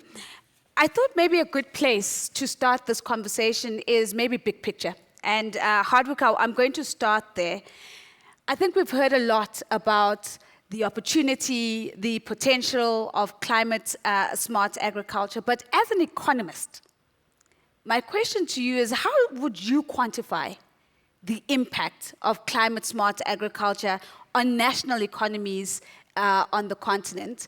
And I'm going to take it a step further and ask you, what would the metrics be that you would be looking for that would be evidence of climate smart agriculture being beneficial to African economies? Okay, thank you so much, Nozi. I think you asked the question of metrics. I will try to maybe summarize a few of those. Sure. But basically, when we talk about climate smart agriculture, it goes to the root of solving the problems in the food systems. Mm-hmm. And we know that if you don't solve those problems in the food systems, you basically create a situation that is difficult for most countries because of the food insecurity that it creates. If you look at the Africa region as a whole, I think there are quite a number of countries, maybe with the exception of South Africa, that have this problem of food insecurity. Mm. And what food insecurity does is that it creates a bit of instability to the country. It eats into your fiscus. Mm. I think the numbers that I saw a few days ago, almost like, the import bill, the food import bill for most countries stands today at about $43 billion. Sure. If we don't solve the problems of the food systems, it's likely to increase to about $110 billion in a few years to come. And so those are issues that, as a country, you don't want to sit on. Yeah. The other issue is that food insecurity actually does create political instability as well. And we have seen that in so many countries where a lot of people that go to bed hungry basically have nothing to lose. Mm. Yeah. And so they are the source of the problems. That's why many countries would really want to look at that spot and make sure that they address it as soon as possible so that it doesn't cause the problems to them, at least on the political front. Yeah. But to me, I think the most important one is the fact that if you have too much food insecurity, you also create the conditions for poverty to be deepened. Because most of the people that basically are net food buyers, their budget share that goes to food is a lot. Right. And if they don't have enough money to buy food, basically they get into the situation of desperation. And you basically don't want to do that. I think as countries, we are always looking towards taking one step at a time. If you are a low-income country, you want to become a middle-income country. Yeah. And then from there, you want to move on to at least a high-income country. But you can't do that if at the back of your own house, you have so many people that go to bed hungry. That tends to destabilize you in so many ways. You will have to use the dollars that you have to buy food, and that messes up your fiscus. It also even messes up your economy because, as you know, in most of these countries, the inflation, the price of commodities, is dependent mostly on the price of food. Yeah. Mm. And if you don't have food, you have the markets that have to dictate what people have to eat, and yet we know that their budgets are basically limited. It becomes very difficult as a country to deal with these issues. So for me, I think if you really want to be in control of the economy, you really need to fix food system issues. Mm. That is very important. So I stop there. Thank you. Hardwick, thank you very much. That's really sobering because I think what you've done is, in connecting the dots, have really demonstrated the centrality of sustainable agriculture and resilient agriculture on the continent. Political instability, deepened poverty, rampant inflation, and of course a pressure on the fiscus that no government wants to see and have to contend with. Yolanda, let me build a little bit on what Harduk has shared, because he's pointed to us to some of the things, the what ifs that could come into play. As the head of natural resources at AgriSA, what do you think are the most significant challenges that the agricultural sector faces when it comes to the management of natural resources? Because one would imagine that it's the poor management and the poor relationship with these natural resources that have gotten us to where we are today. Thanks, Nozipo. I think the important thing is to realize that central to how we manage natural resources as a country is the future of food security in South Africa and Africa. Hardwick referred to macro stability and to political stability, and I think this is evident across Africa. But in South Africa, just I think about a month ago, our own government said 63.5% of households is food insecure. So when it comes to natural resources, the way we manage it and the way that we respond to challenges is either going to uphold food security or not. Yeah. So what we're seeing out in the fields is that the western interior of our country is getting drier. One dealer sits there, he will tell you that this is the areas where most of our crops linked to staple foods for many South Africans is planted and harvested. So the adaptation rate within the grain value chains, or climate adaptation rate within in those value chains in that area is critical for future food security. What you see down in the Western Cape is that the Theewaterkloof dam catchment area is becoming drier. Yeah. This is both the key, the central water source for the city of Cape Town and many exporters linked to that catchment area. And the thing about exports is it's not just about the foreign revenue that we earn. It's about the employment opportunities that's created in those value chains, and also that this is a key market for us, or key markets for us as an industry to stay competitive and to produce food sustainably and affordably in our country. I think, when you look at towards the eastern side of the country, Lesotho, Katsi Dam area, or Eswatini now, is also getting drier. So what are we seeing? KZN as an increase in floods and in torrential rain. So this is an area, and it's interesting because there's an overlay between highest capability land in the country, but also some of the areas with the highest poverty in the country. So when you think of the climate, food, poverty nexus, as an agricultural industry, what is important for us is to adapt the way that we manage natural resources while upholding food security. And I think it's been a consistent message throughout this morning that it is about the both and. I think what's compelling as I'm listening to you is the link to the health of cities, which I think we haven't really spoken about, but if we look at urban migration patterns and cities coming under pressure, that picture gets bleaker and bleaker as you speak. And so I'm keen to start getting to some of the positives in the conversation. Penny's gone, but she spoke a little bit about staying optimistic. So I'm going to try and project a little bit of the Penny energy now as I come to you, Andrea, because one of the things that Yolanda speaks about is adaptation. And throughout this morning, we've been speaking about adaptation and mitigation quite a bit. Can you share maybe one or two specific examples of climate-smart practices that are really, really working, whether they're working as adaptation means or even mitigation means that have been implemented, but I'm going to be even harder, that have been implemented in Africa. So we're not looking at something that's working out there in Europe, but that's actually working here. Yeah, thank you very much. Great question.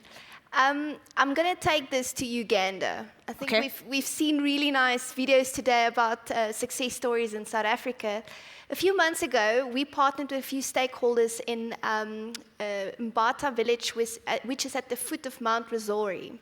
And this is an area with a lot of small-scale farmers, but these farmers also provide for the food basket in Africa. So they plant fruit, vegetables, coffee, onions, and they are also very distant from markets. So what we did with our stakeholders is we added, there was a smart agri-hub that was installed there with solar panels on this piece of land where we could look at cold storage room for these farmers to store their produce. Due to the high temperatures there, food spoilage is a reality. Yeah. They need to travel far to access markets.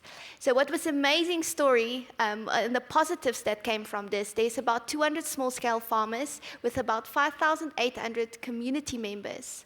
So we installed a solar system with a battery to store the fresh produce. Their profits increased to 283%, Sure. with a 30% year-on-year cost reduction. So when we talk about sustainability, people tend to normally think about the environment, but the social elements that's linked to this and the upliftment in communities play such a fundamental role in making communities more resilient and giving them a means and solving these food insecurities that we've been talking to. And these small-scale farmers, they're the heart of our agricultural and African economies. It's like we're saying Africa is our home, we drive our growth. Yeah. This is where we should be tapping into. Andre, I think that's really interesting to hear the numbers, the increase. I know, Leon, you kept reminding us that we are a commercial bank. Those are numbers you'd like to see in terms of profit margins. 283%, a cost reduction that's quite formidable as well. But one of the things that you've said, Andre, which I think is so important, is that surely the focus on food systems when it comes to climate smart agriculture should be an easy sell. Because if there's one thing that we all do as humans is we eat and we want to eat, and hunger is such a primal need that it's something that we should all be resonating with. But let me get to the financing of this, because if there's one thing that we've learned so far, Leon, is that you can have policy, you can have pledges, but if you don't have a fund or some sort of financing instrument behind something, you're not really going to make progress. What are some of the really exciting financing instruments or solutions that you are seeing? Of course, I'm sure you're going to lead with Standard Bank solutions, but if there's anything else that you're seeing that is exciting, that is really going to help us mainstream climate smart agriculture, what would that be? Yeah, thanks, Nozi. So I think, first of all, climate risk is not a new thing. We've always just called it production risk. And that's the backdrop to a lot of the very standard solutions that we offer our customers, specifically on the commercial side. Yeah. Financing in small scale is tricky to start off with. Okay, so there's lots of moving parts. It's far from markets. Margins are very small. These farmers have fairly low yields. I think in Africa we're like 3 times lower than in Americas and 2.5 times lower than in Europe. So farmers on the small scale side needs to first just transition to a point where they have a surplus. Sure. You can't access any sort of debt or debt products if you're not selling a surplus and be able to leverage that towards repayments. Yeah. But let's just step back. If I think about the journey that we've been on, and I'm not sitting here today talking about climate smart agriculture as any sort of expert in it. In fact, we're all learning. And I think I've been very appreciative of the DFIs and our partners in the markets, the likes of Rabobank, that's been very open, sharing. Yeah. This is a very universal problem for us all. And I think we need to solution as a collective. Yeah. And the more we know, and the more we can build confidence in solutions that is commercially viable, because that's the other thing. These things need to be driven by commercial viability. Otherwise, you will struggle to sell it. That's maybe part of the challenge, that in certain cases, yes, food is an absolute basic need. But when it comes to, where there is a margin to make, there's a lot of capital investment that's automatically drawn into that direction. So I do think we can tick multiple boxes here. Yeah. Provide for food, create a sink for carbon, as well as protect the natural resources for the future. So to maybe just come back to the original question, what kind of products? We have very standard products that's actually doing the job. Whether it's financing of solar, or we're improving clients' equipment that they can do precision farming, or we're putting in pivots or dams or silo complexes. Those are pretty standard things to do. I think it's really the confidence that it makes commercial sense and that it's viable and that clients can improve the financial viability of their businesses, that makes it easier for a bank to move into that space. Yeah. On the small scale side, there I mentioned partnerships with DFIs. There we need help. We need a lot of help. We need a lot of partners on the ground that's helping us take care of these farmers. And if you look at farmers, it's commonly said that these farmers can't access capital. Yes, it is a problem. But if you go and look across a lot of literature, what is it that they really need? It's good advice. To know when, what to do. And if the farmer can just sort out their practices, go to a good agricultural practices principles, where they're preparing their land at the right time, they're using the right kind of farming systems, they have quality seeds, and yes, that comes now back to having finance to purchase this.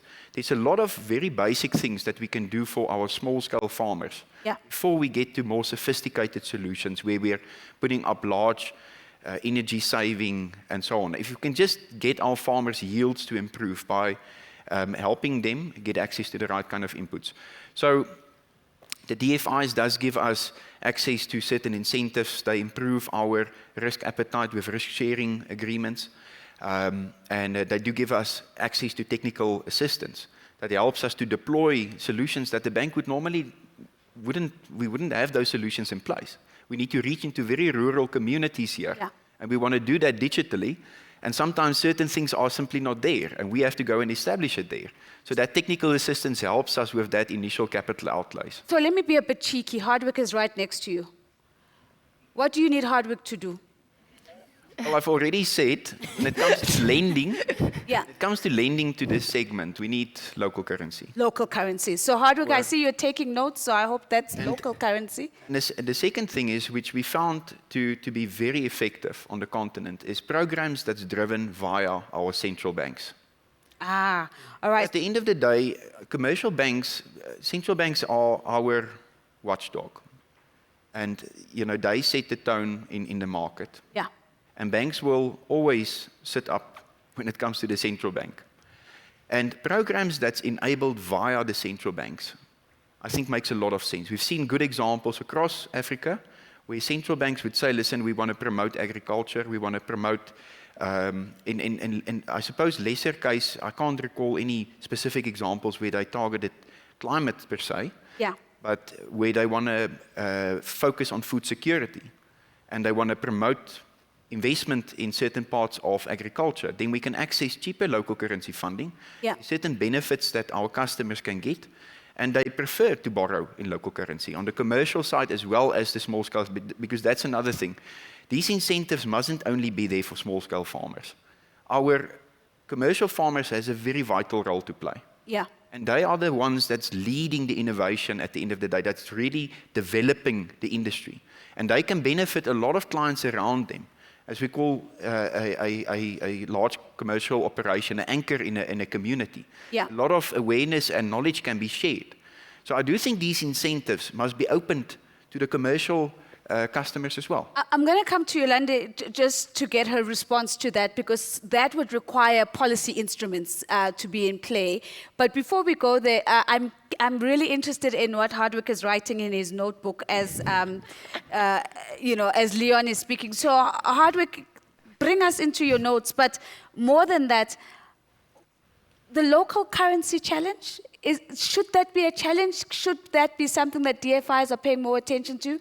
But also, can you just, your reaction to central banks playing a bigger role, a more central role, what are some of your thoughts on that? And could they potentially form a part of the ecosystem of, I think the language that you used, Leon, was solutioning collectively? Yeah. I think that's an important point.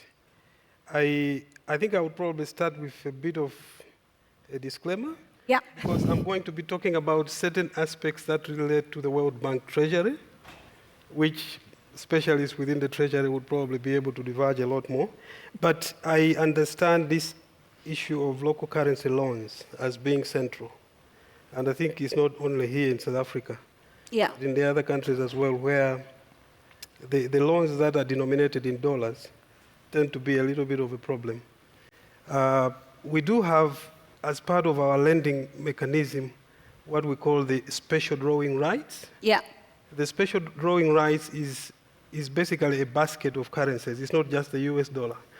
But depending on how the client looks at it, they might choose one of those. But I think what I would say right now is that within the SDR, the number of currencies that are possible is limited. Yeah, because you need to grow the basket Yes, of those exactly. currencies. Exactly. So I think the Treasury would need to look at that.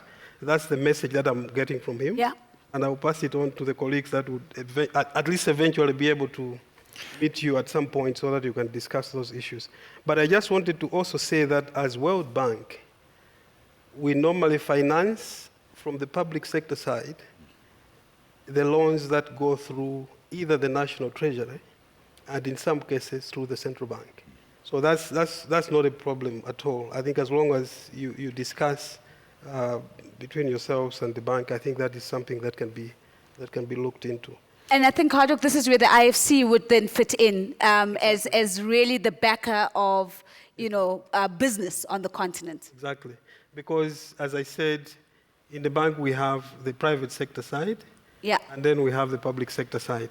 I come from the public sector side, but IFC is the one that has the capacity to deal with private entities on a one-on-one basis. Yeah. Because they still operate in economies like this, they still need to make sure that the authorities in the country are aware of what they're doing. But they basically do the loans directly to the private sector. So that's why I said, I think my last point was, it would make sense for Standard Bank and IFC to sit together to see how they can come up with these solutions that are innovative. And of course, the IFC is a member of the World Bank Group, so it is within that same ecosystem. But Yolanda, let me come back to you. I want to build on what I've heard from Leon as well as from Hardwick. And for a moment, I want us to lift our head outside of South Africa, even off the continent, and tap into your experience in Canada. And I want to ask the question of, what do you see as the role of policy in really getting us to sustainable climate agricultural practices that really rely on climate smart agriculture? Have you seen anything, whether it is in Canada or other parts of the world, where policy has been really sharp and has been a catalyst in moving towards climate smart agriculture? Nosy, I might shock you a bit, because I don't think policy on its own is going to have the legs to carry us where we need to go. Yeah. In my time in Canada, and for those of you that had the opportunity to travel there, Canada is an incredibly regulated society, and its agricultural industry is highly subsidized. So it's a fundamentally different market. But the Canadians themselves, especially in the agricultural industry, have shifted away from the narrative that we need institutions, policies, and taxes as a response. They do not view that as enough. And to Leon, to your point, farmers are your agents when it comes to climate change. And when you drive between the Rocky Mountains and Calgary, and you drive to Winnipeg, and you move among farmers on the ground, the view is that the way we finance farmers is what drives their behavior. And what I mean by that is, the equivalent of Land Bank in Canada is Farm Credit Canada, and you can go on their website.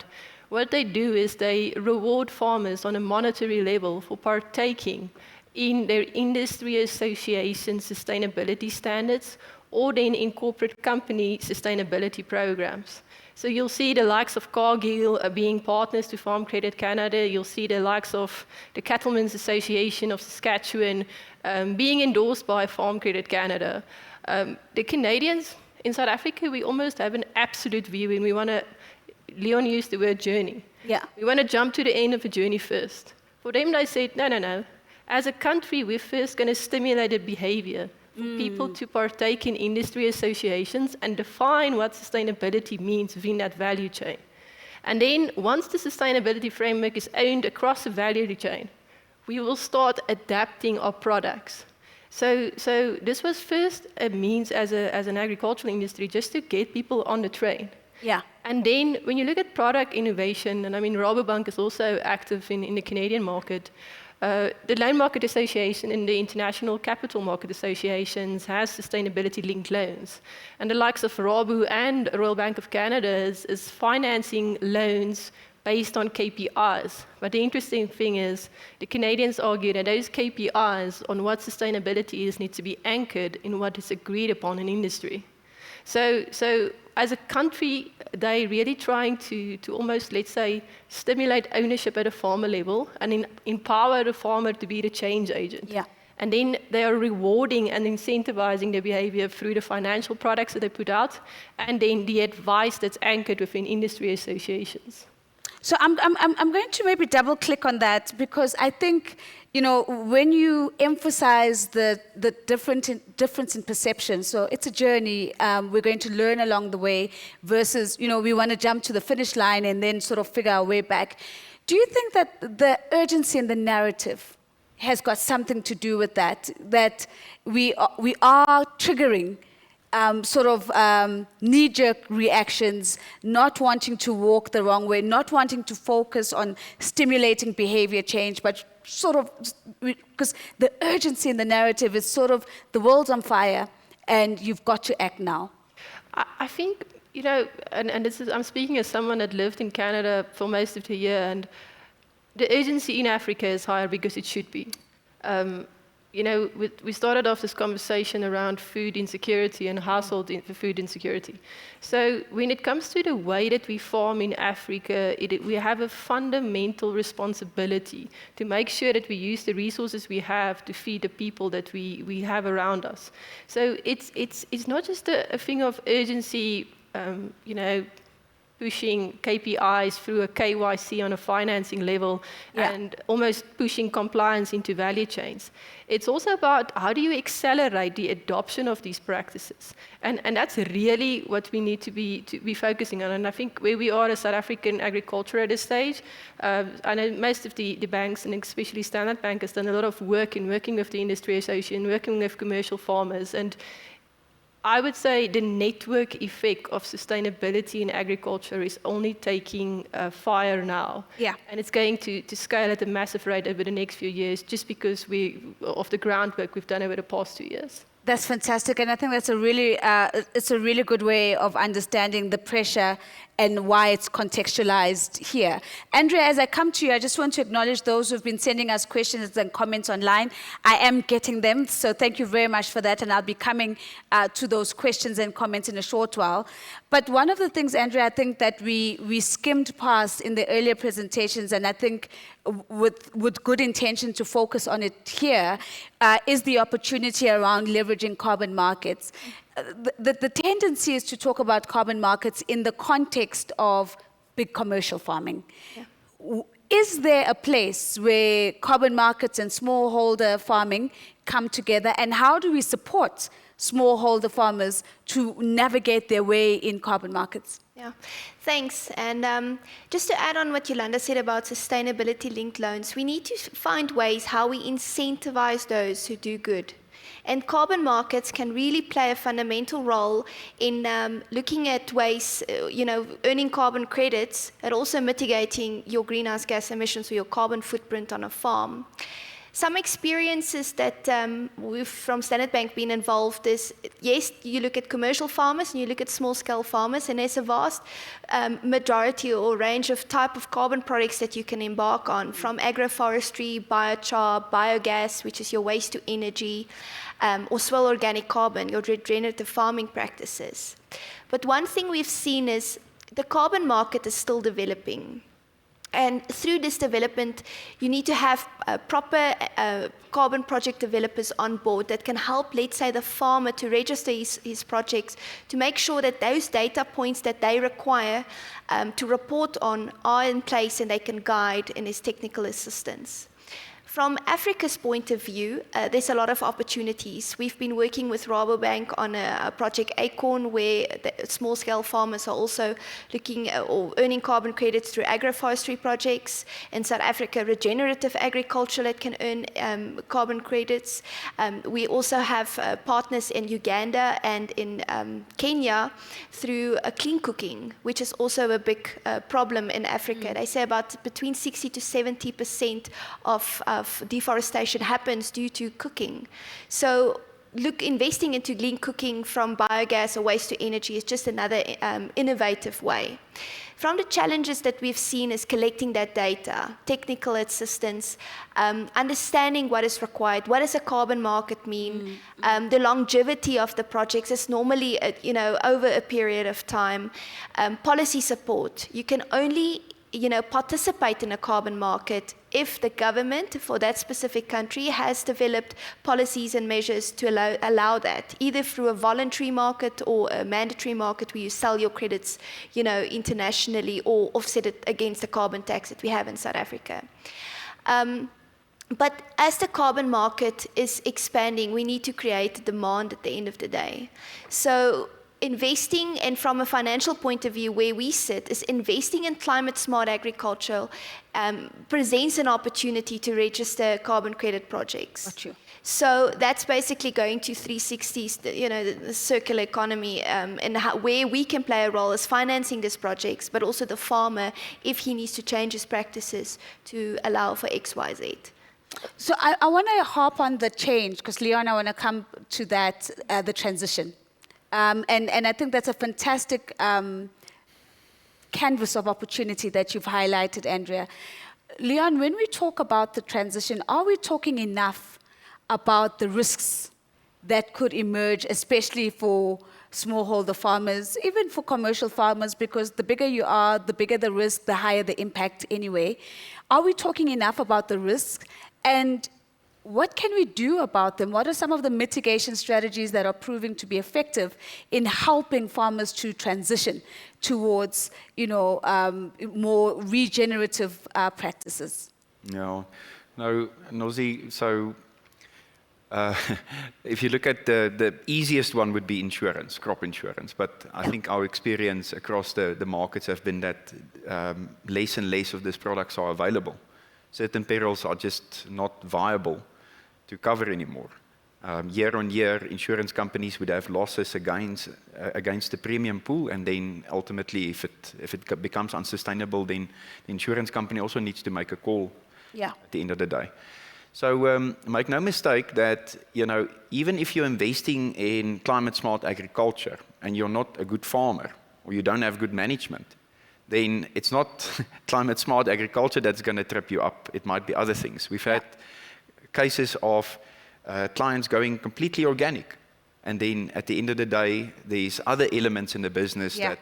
So it's such a diverse world that we operate in agriculture, and we are exposed to a lot of external risks. And I think for us as a bank, it's very much about understanding these cycles that we are going through, and that we are able to support our customers on a long-term basis. When we go through a cycle, that we can stay calm and we can manage the risks and steer our customers so that their viability financially is that it's actually viable over the long run. So I do think the sector expertise plays quite a big role there, and that through financing our customers over the long run and having that kind of a long-term view and the journey that we are on, buys us a bit of options to go through these difficult cycles. Yeah.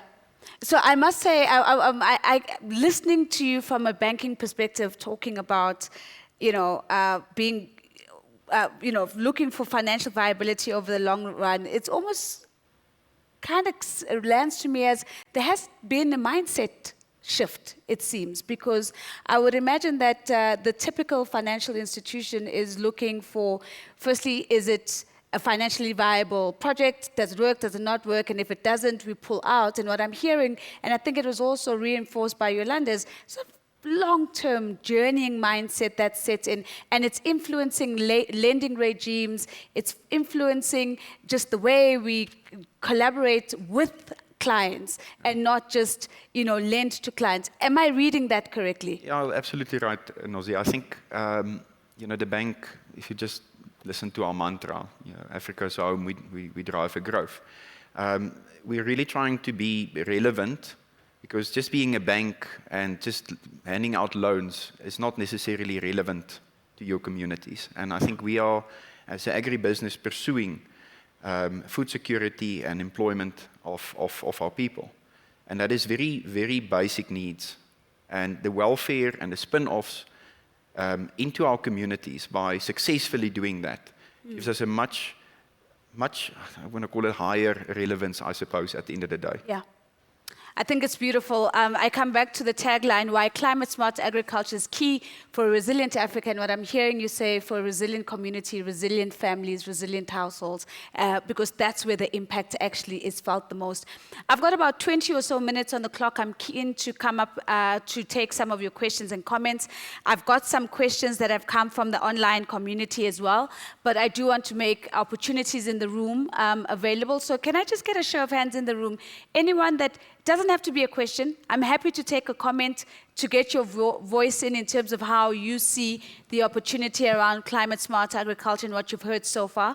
I'll do a quick scan. If I don't see any hands popping up, let me then turn to what's coming on from online, and then we can dive back into the conversation. So, Dr. Chali, there's a question directly for you that says, how can we access finance from the World Bank for biogas plants for municipalities using solid waste as well as green waste, which we know is dumped daily? And it's a long question, but I'll leave it there because I would imagine that there's a lot of linkages to the health of municipalities. They are an evidence of the health of cities, health of communities, and certainly sit on your public portfolio, I would imagine, Hardwick. Your thoughts on, how municipalities access some of your funds? Yeah, I think first of all, I need to say that generating biogas is actually in line with what we are discussing here because it's renewable. And we have supported projects that do procure biodigesters so that they could do just that. But I think the question here would be to define whether this is going to be structured as a private business or a public sector business. And what about public-private partnerships? I want to throw that in the mix. Yeah, I think I will talk about that. If it's a private sector business, I think my advice would be for the municipality or whoever is doing that to contact the International Finance Corporation. And they are just here in Joburg, so it should be possible to get in touch with them. If not, I think I can provide the contacts. If it's a public sector kind of activity, where it's the government that actually initiates that kind of initiative, then they should talk to us as the public sector side of the World Bank. Yeah. And that office is the sub-regional office based in Pretoria. We do have specialists that actually talk to those issues that can help them look through the issues and structure some kind of maybe support that can be provided. But that has to be provided through the authorities, like the National Treasury. That will help them structure that so that the money can then go to the municipalities. I think you talked about PPPs. Yeah. PPPs are actually one of the innovative instruments that we're using at the moment because we know that projects are neither public nor private. You actually need to look at them from that entire spectrum. Yeah. And so the bank has come to the realization that probably we need to help the governments to put in place mechanisms for facilitating PPPs for specific kind of investments where you need both the private as well as the public to work together. And so we do have that either on the public sector side of the World Bank as well as on the IFC side. We can provide that knowledge, we can provide how those are structured, so that support can be provided through that mechanism where you need both the private sector and the public sector to work together. What I'm hearing you say is the World Bank Group is open for business. Yes. Okay, fantastic. So, Yolanda, let me bring in something we haven't quite spoken about on the panel, touched on a little bit during the presentations, and that's the role of technology. And the extent to which we really are seeing technological innovations that are amplifying the impact of climate-smart agriculture. And how do we make them more accessible is the question I really want to get to. I think it's such an important thing. It's literally, it's the amplifying factor to our ability to do climate adaptation effectively. How is that played out in value chains? I think, the first thing that we can be proud of as a South African industry is to say over the past decade, the average yields in soya and in maize has increased by 30%. And that is directly just as a result of the seed technology, the herbicides and the pesticides and the combination of fertilizer that we have access to as a country. And it should also speak to the, I think Leon mentioned earlier, the word advice. The quality of expertise in bringing all the agricultural inputs together on a farm is what really discerns us as agricultural producers. So from a technology perspective, I mean, I mentioned the maize and the soya examples now. When you go to, I think, commercial pig farms now, there's so many elements of adapting to the way that climate has changed. You know, just taking pig farms off the grid, just changing the way that we keep pigs inside of buildings and the temperature control that we install. Yeah. The way that dairy farms operate has advanced significantly. The same is true in the horticulture industries. You now use drones to monitor fruit and look at how much herbicides and pesticides we need to apply, and we combine that with soil health expertise, with irrigation specialists. So from a tech perspective, there's really been massive advancements in each of the segments of the value chain, but I think the most important thing is the combination of it. Yeah.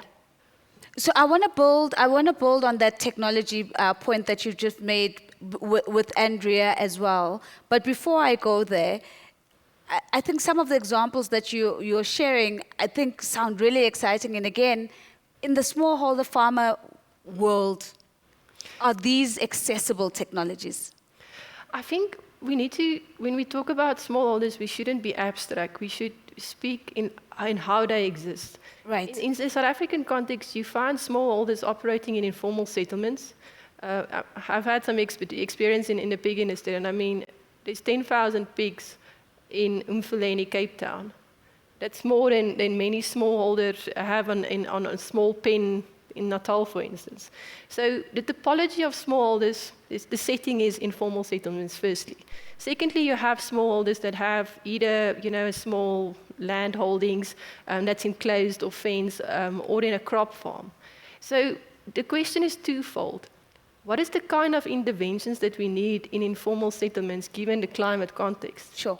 It's massive because diseases is changing the way, the health status of those communities. Yeah. Bugs, pesticides, those kind of things is equally present in informal settlements.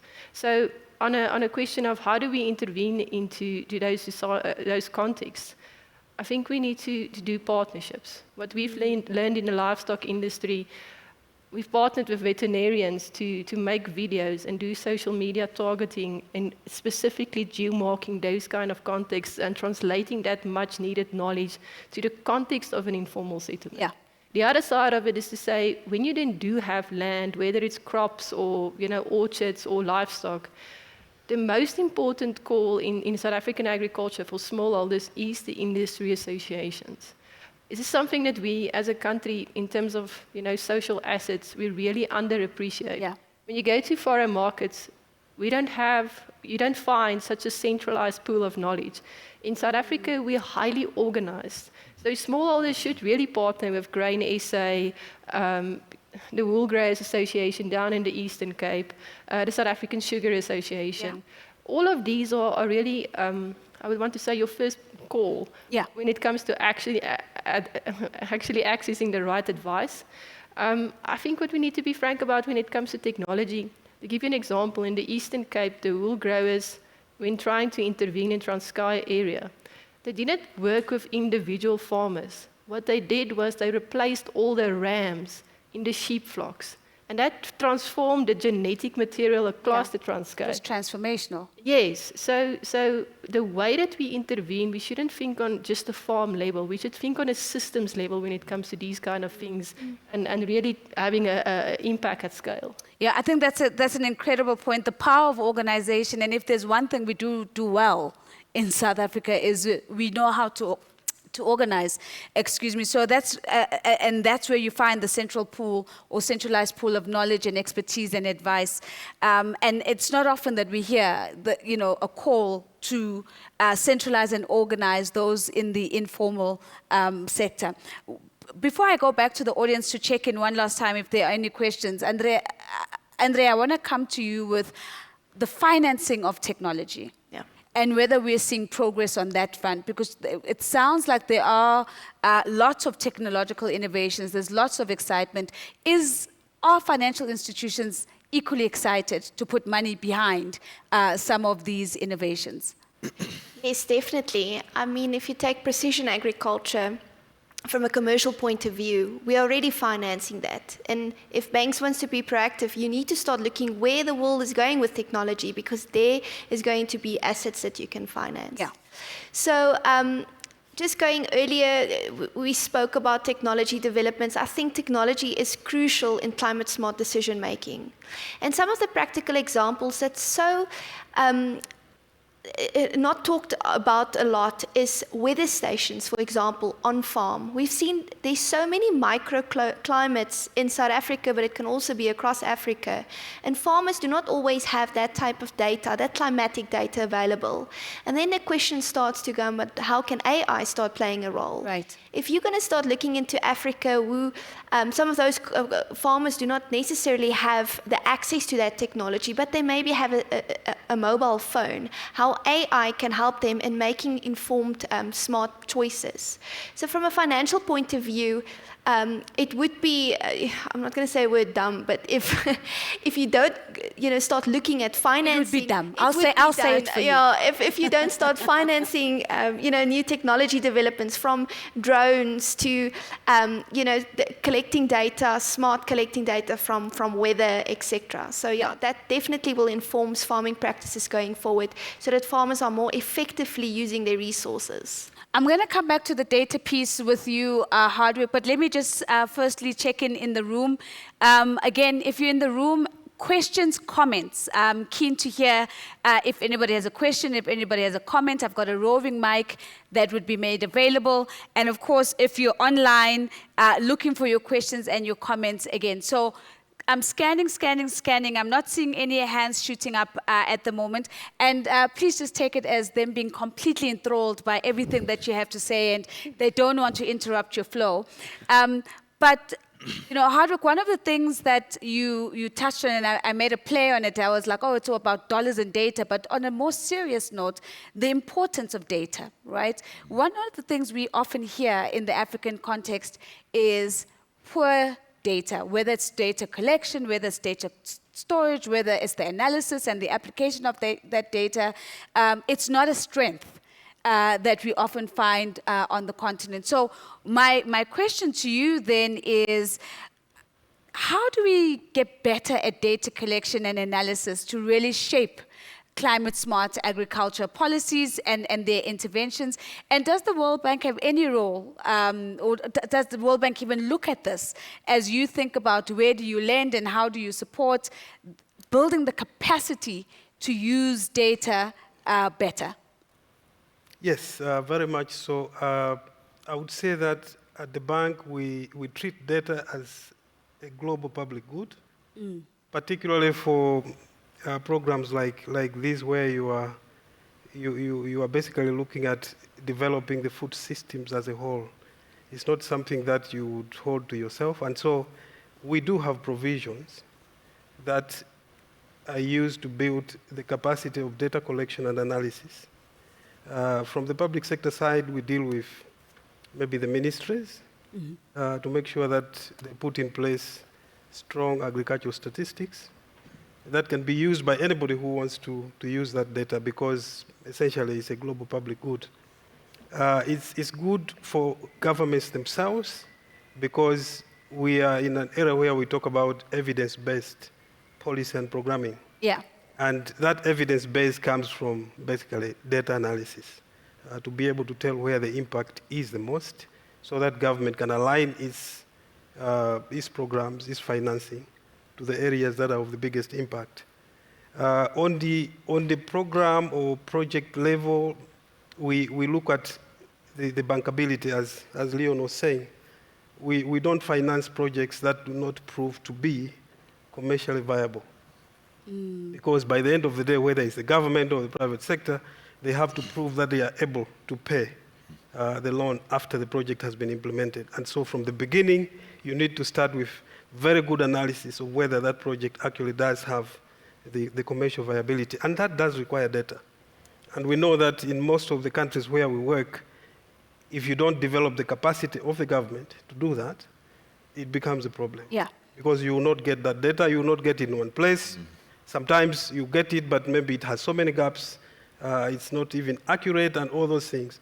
So it's an area that we look at very seriously. I think I talked about the analytics that we do have. Sure. The diagnostics that we have in place. All those are meant to make sure that we do have the right data at the right time that can be analyzed by those that do the analysis and also build the capacity of the government to do it themselves so that the World Bank doesn't have to be coming all the time to do that for them. Here in South Africa, we see that that capacity is actually there. I mean, of course, we say in general there are problems to do with data, but in South Africa, we have seen that there are, institutions, think tanks, academics that are able to do that. But then they need to transmit that capacity from where it sits to the government so that the government can also internalize that so that they get projects that are strong in terms of commercial viability. So this is an aspect that we take very seriously. We do provide technical assistance. Yeah. And normally technical assistance is provided as grants. These are not loans because it forms the Sure. basis upon which you develop the projects. And so, yes, I would say data analysis is at the core of everything we do, and obviously at the core of something like this, because we want to make sure that we make the right decisions. Thank you. So your opening line, data is, the World Bank sees data as a global public good. I couldn't move from that because what it made me wonder is, do the governments that you work with view their data as a global public good? And the reason why I ask is to double click on that question to say, has it been challenging for the World Bank to convince governments to treat data as a global public good that anyone can access to make better decisions? And if it has, how are we going to change that? Because as you're saying, in order to make a call that something's commercially viable, you need the data to do that. In order to put the money, and I'm speaking Leon's language because I can see he's nodding already, in order to put the money behind the project, you need to make sure that you have the data that predicts the viability. Yeah. What's that journey been like? To you, Hardwick. You're talking to me. Yeah. I thought you were talking to Leon. Yes. I think the journey has not been easy for the bank because we work with countries across the board. We work with low-income countries whose priorities may be somewhere else. We work with middle-income countries like South Africa, Botswana, and Namibia in this region. And so I think for them, maybe it's a little bit easier to deal with issues of data because they have come to confront that issue. They know that if they have to make the right programs, the right policies, they need to have the evidence for that. And so I think right now our focus is to make sure that we get the low-income countries to get to that level where they understand that if we have to make decisions, and the right decisions for that matter, we need to use data. And because the systems, the data systems are not in the best of situation right now, I think the bank is providing most of the technical assistance to work with institutions that handle data in the countries. And mostly this is, for example, in where I work, we work mostly with departments of agriculture or ministries of agriculture, but we also work with the national statistics offices so that we can try to build that capacity from that level. So that at the time when we have to come up with projects, we know that they know exactly what kind of data is needed and how it is to be packaged so that it can be analyzed properly to feed into policy and programming. Fantastic. I've got a final question that's coming from online, and I'm going to, let me put it both to Leon and Yolanda. If you want to take a stab at it, please let me know. Here's the question. The question is, there are experienced agronomists and similar that have been advising commercial farmers to de-risk by focusing on soil health and crop protection, including that have been specifically developed for crops to adapt to climate change and agri-tech. What are your thoughts on that? Absolutely right. Couldn't agree more. And I think the point is that we need to find ways in which we can measure our clients' journey as they pursue things like organic matter in soil. It's a very simple thing. Agric has so many moving parts. And you need to make it easy and simple and bring it to one specific quantifiable point. And if we can start supporting our customers and providing certain incentives if they are improving their organic matter in their soil, that is the science of it at the end of the day. And I just want to say on the data, and for each industry, because obviously organic matter in soil wouldn't be relevant for a poultry farmer. Yeah. Okay, so that is where the industry bodies plays a vital role.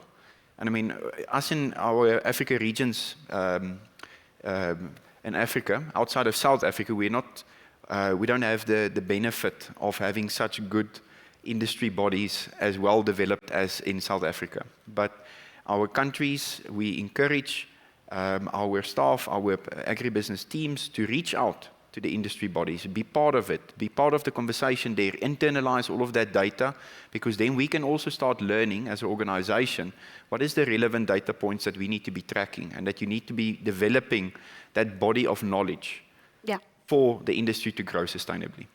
So we've got about 5 minutes left, and I want to do a really fun closing. So let me double check. Andrea, Yolanda, let's start off with you. Anything that you'd like to add to that, or you feel that you're covered? I think that I can just re-emphasize the point of data being a public good. Commodity organizations have a lot of data, whether it's on a production level or on an industry level. And you know, the challenge for us, or maybe the opportunity for us as an agricultural value chain, is to understand in the context of climate what needs to be captured at what level, in what format, to enable each of the stakeholders to innovate in their segment of the value chain. Yeah. So to Leon's point, if I need to innovate on a product level or to improve on a reporting level in a sustainability and climate context, enable us as industry bodies and as participants in the agricultural value chain to understand what will you need over the next 5 years. And that's where the collaboration on data will be key. Fantastic. Andrea? Yeah, I just want to make it more practical, and just linking back to earlier discussion around carbon markets. Yes. That's in essence is what you need to achieve. You need to measure the soil organic carbon it sequesters. So for example, in regenerative agriculture, so collecting that data points, but taking your client on that journey is understanding his carbon footprint on the farm. And we're all learning, but we need to find a way as how to get that data. Commercial farmers sit with that data. Those who export to the EU, they have that. But how are we going to measure that on a smaller level and then incentivize those that do that's good? Carbon markets can play a role if it starts to develop to the scale it should be, for example. I love that. So you're bringing in the incentive and the mechanism that could drive that incentive. So I've got 3 minutes on the clock, and I want to close in a really fun way.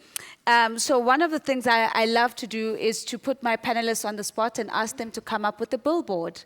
So I think Standard Bank is paying for the billboard, so that's a foregone conclusion. And I want to remind all of you that it's a billboard, right? So Hardwick, it's not a World Bank region report, right? It's not a publication, Yolandi, that is speaking about the power of organization. Leon and Andrea, it's not a long Standard Bank analysis on an opportunity. It's a billboard. So it's short, it's sharp, it's to the point. And I'm going to help you even further. It starts with the following words: to farm forward. And then you get to complete the sentence. And what typically happens at this point, ladies and gentlemen, is that the most confident ones will look me dead in the eye. Leon just looked up at the sky because he was looking at me dead in the eye. And then, of course, the ones who don't want to go first will also try to look away so that I don't come to them first. So I'm just going to be fair. I'm just going to go down the line and start off with Yolandi, and I get Leon to take us home. And the billboard starts with to farm forward, and you get to complete the sentence. So Yolanda, to farm forward? To farm forward is to feed my family. Wow. Let's give her a big round of applause. That is absolutely fantastic. Now you understand the look straight in the eye. To farm forward is to feed my family. I think that's absolutely exceptional. It gets to the heart and the essence of the conversation thus far. Andrea? To innovate ourselves out of a climate crisis. To farm forward is to innovate ourselves out of a climate crisis. Let's give her a big round of applause.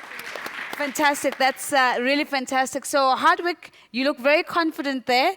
To farm forward? To farm forward is to raise the profile of climate smart agriculture. Is to raise the profile of climate smart agriculture. Let's give Dr. Hardwick a big round of applause. And so yours has to be really good, Leon, because it's the last one. It's the one that is going to be the strapline on the news at 7. It's going to be on the front page of the Sunday papers. To farm forward? Thank a farmer. To farm forward, thank a farmer. Bank a farmer or thank a farmer? Thank a farmer. Thank a farmer. Let's give Leon a big round of applause. So I'm going to ask you to all hang 10. As I take an opportunity to really wrap us up and get home. So let me first start off by extending a special thank you to my panelists. Won't you please give them a big round of applause? A special thank you to all the speakers. Some of them didn't join the panel, but they really gave us some food for thought today. Let's give them a big round of applause. Please, thank you very, very much. A thank you, of course, to Standard Bank Business and Commercial Banking in partnership with Business Day Dialogues. To all the people who joined us online, whether you joined us on the live stream or joined us across the social media platforms, thank you so much for being here. Thank you for being connected. To those who shared some of the insights and sound bites on social media, hashtag farming forward. Thank you so much for helping us raise the visibility and the audibility of this conversation with the rest of the world. Before I say goodbye, there is a short video that we're going to share with you. The title of the video is Beyond Possibility. And I think it really captures the essence of the conversation that we've had here. So we're going to play the video. I'm going to ask you to hang 10. It's just 2 or 3 minutes. And thereafter, my panelists and I will then descend stage, and that will signal the end of our conversation. My name is Nozipho Shabalala. Thank you so much for having me.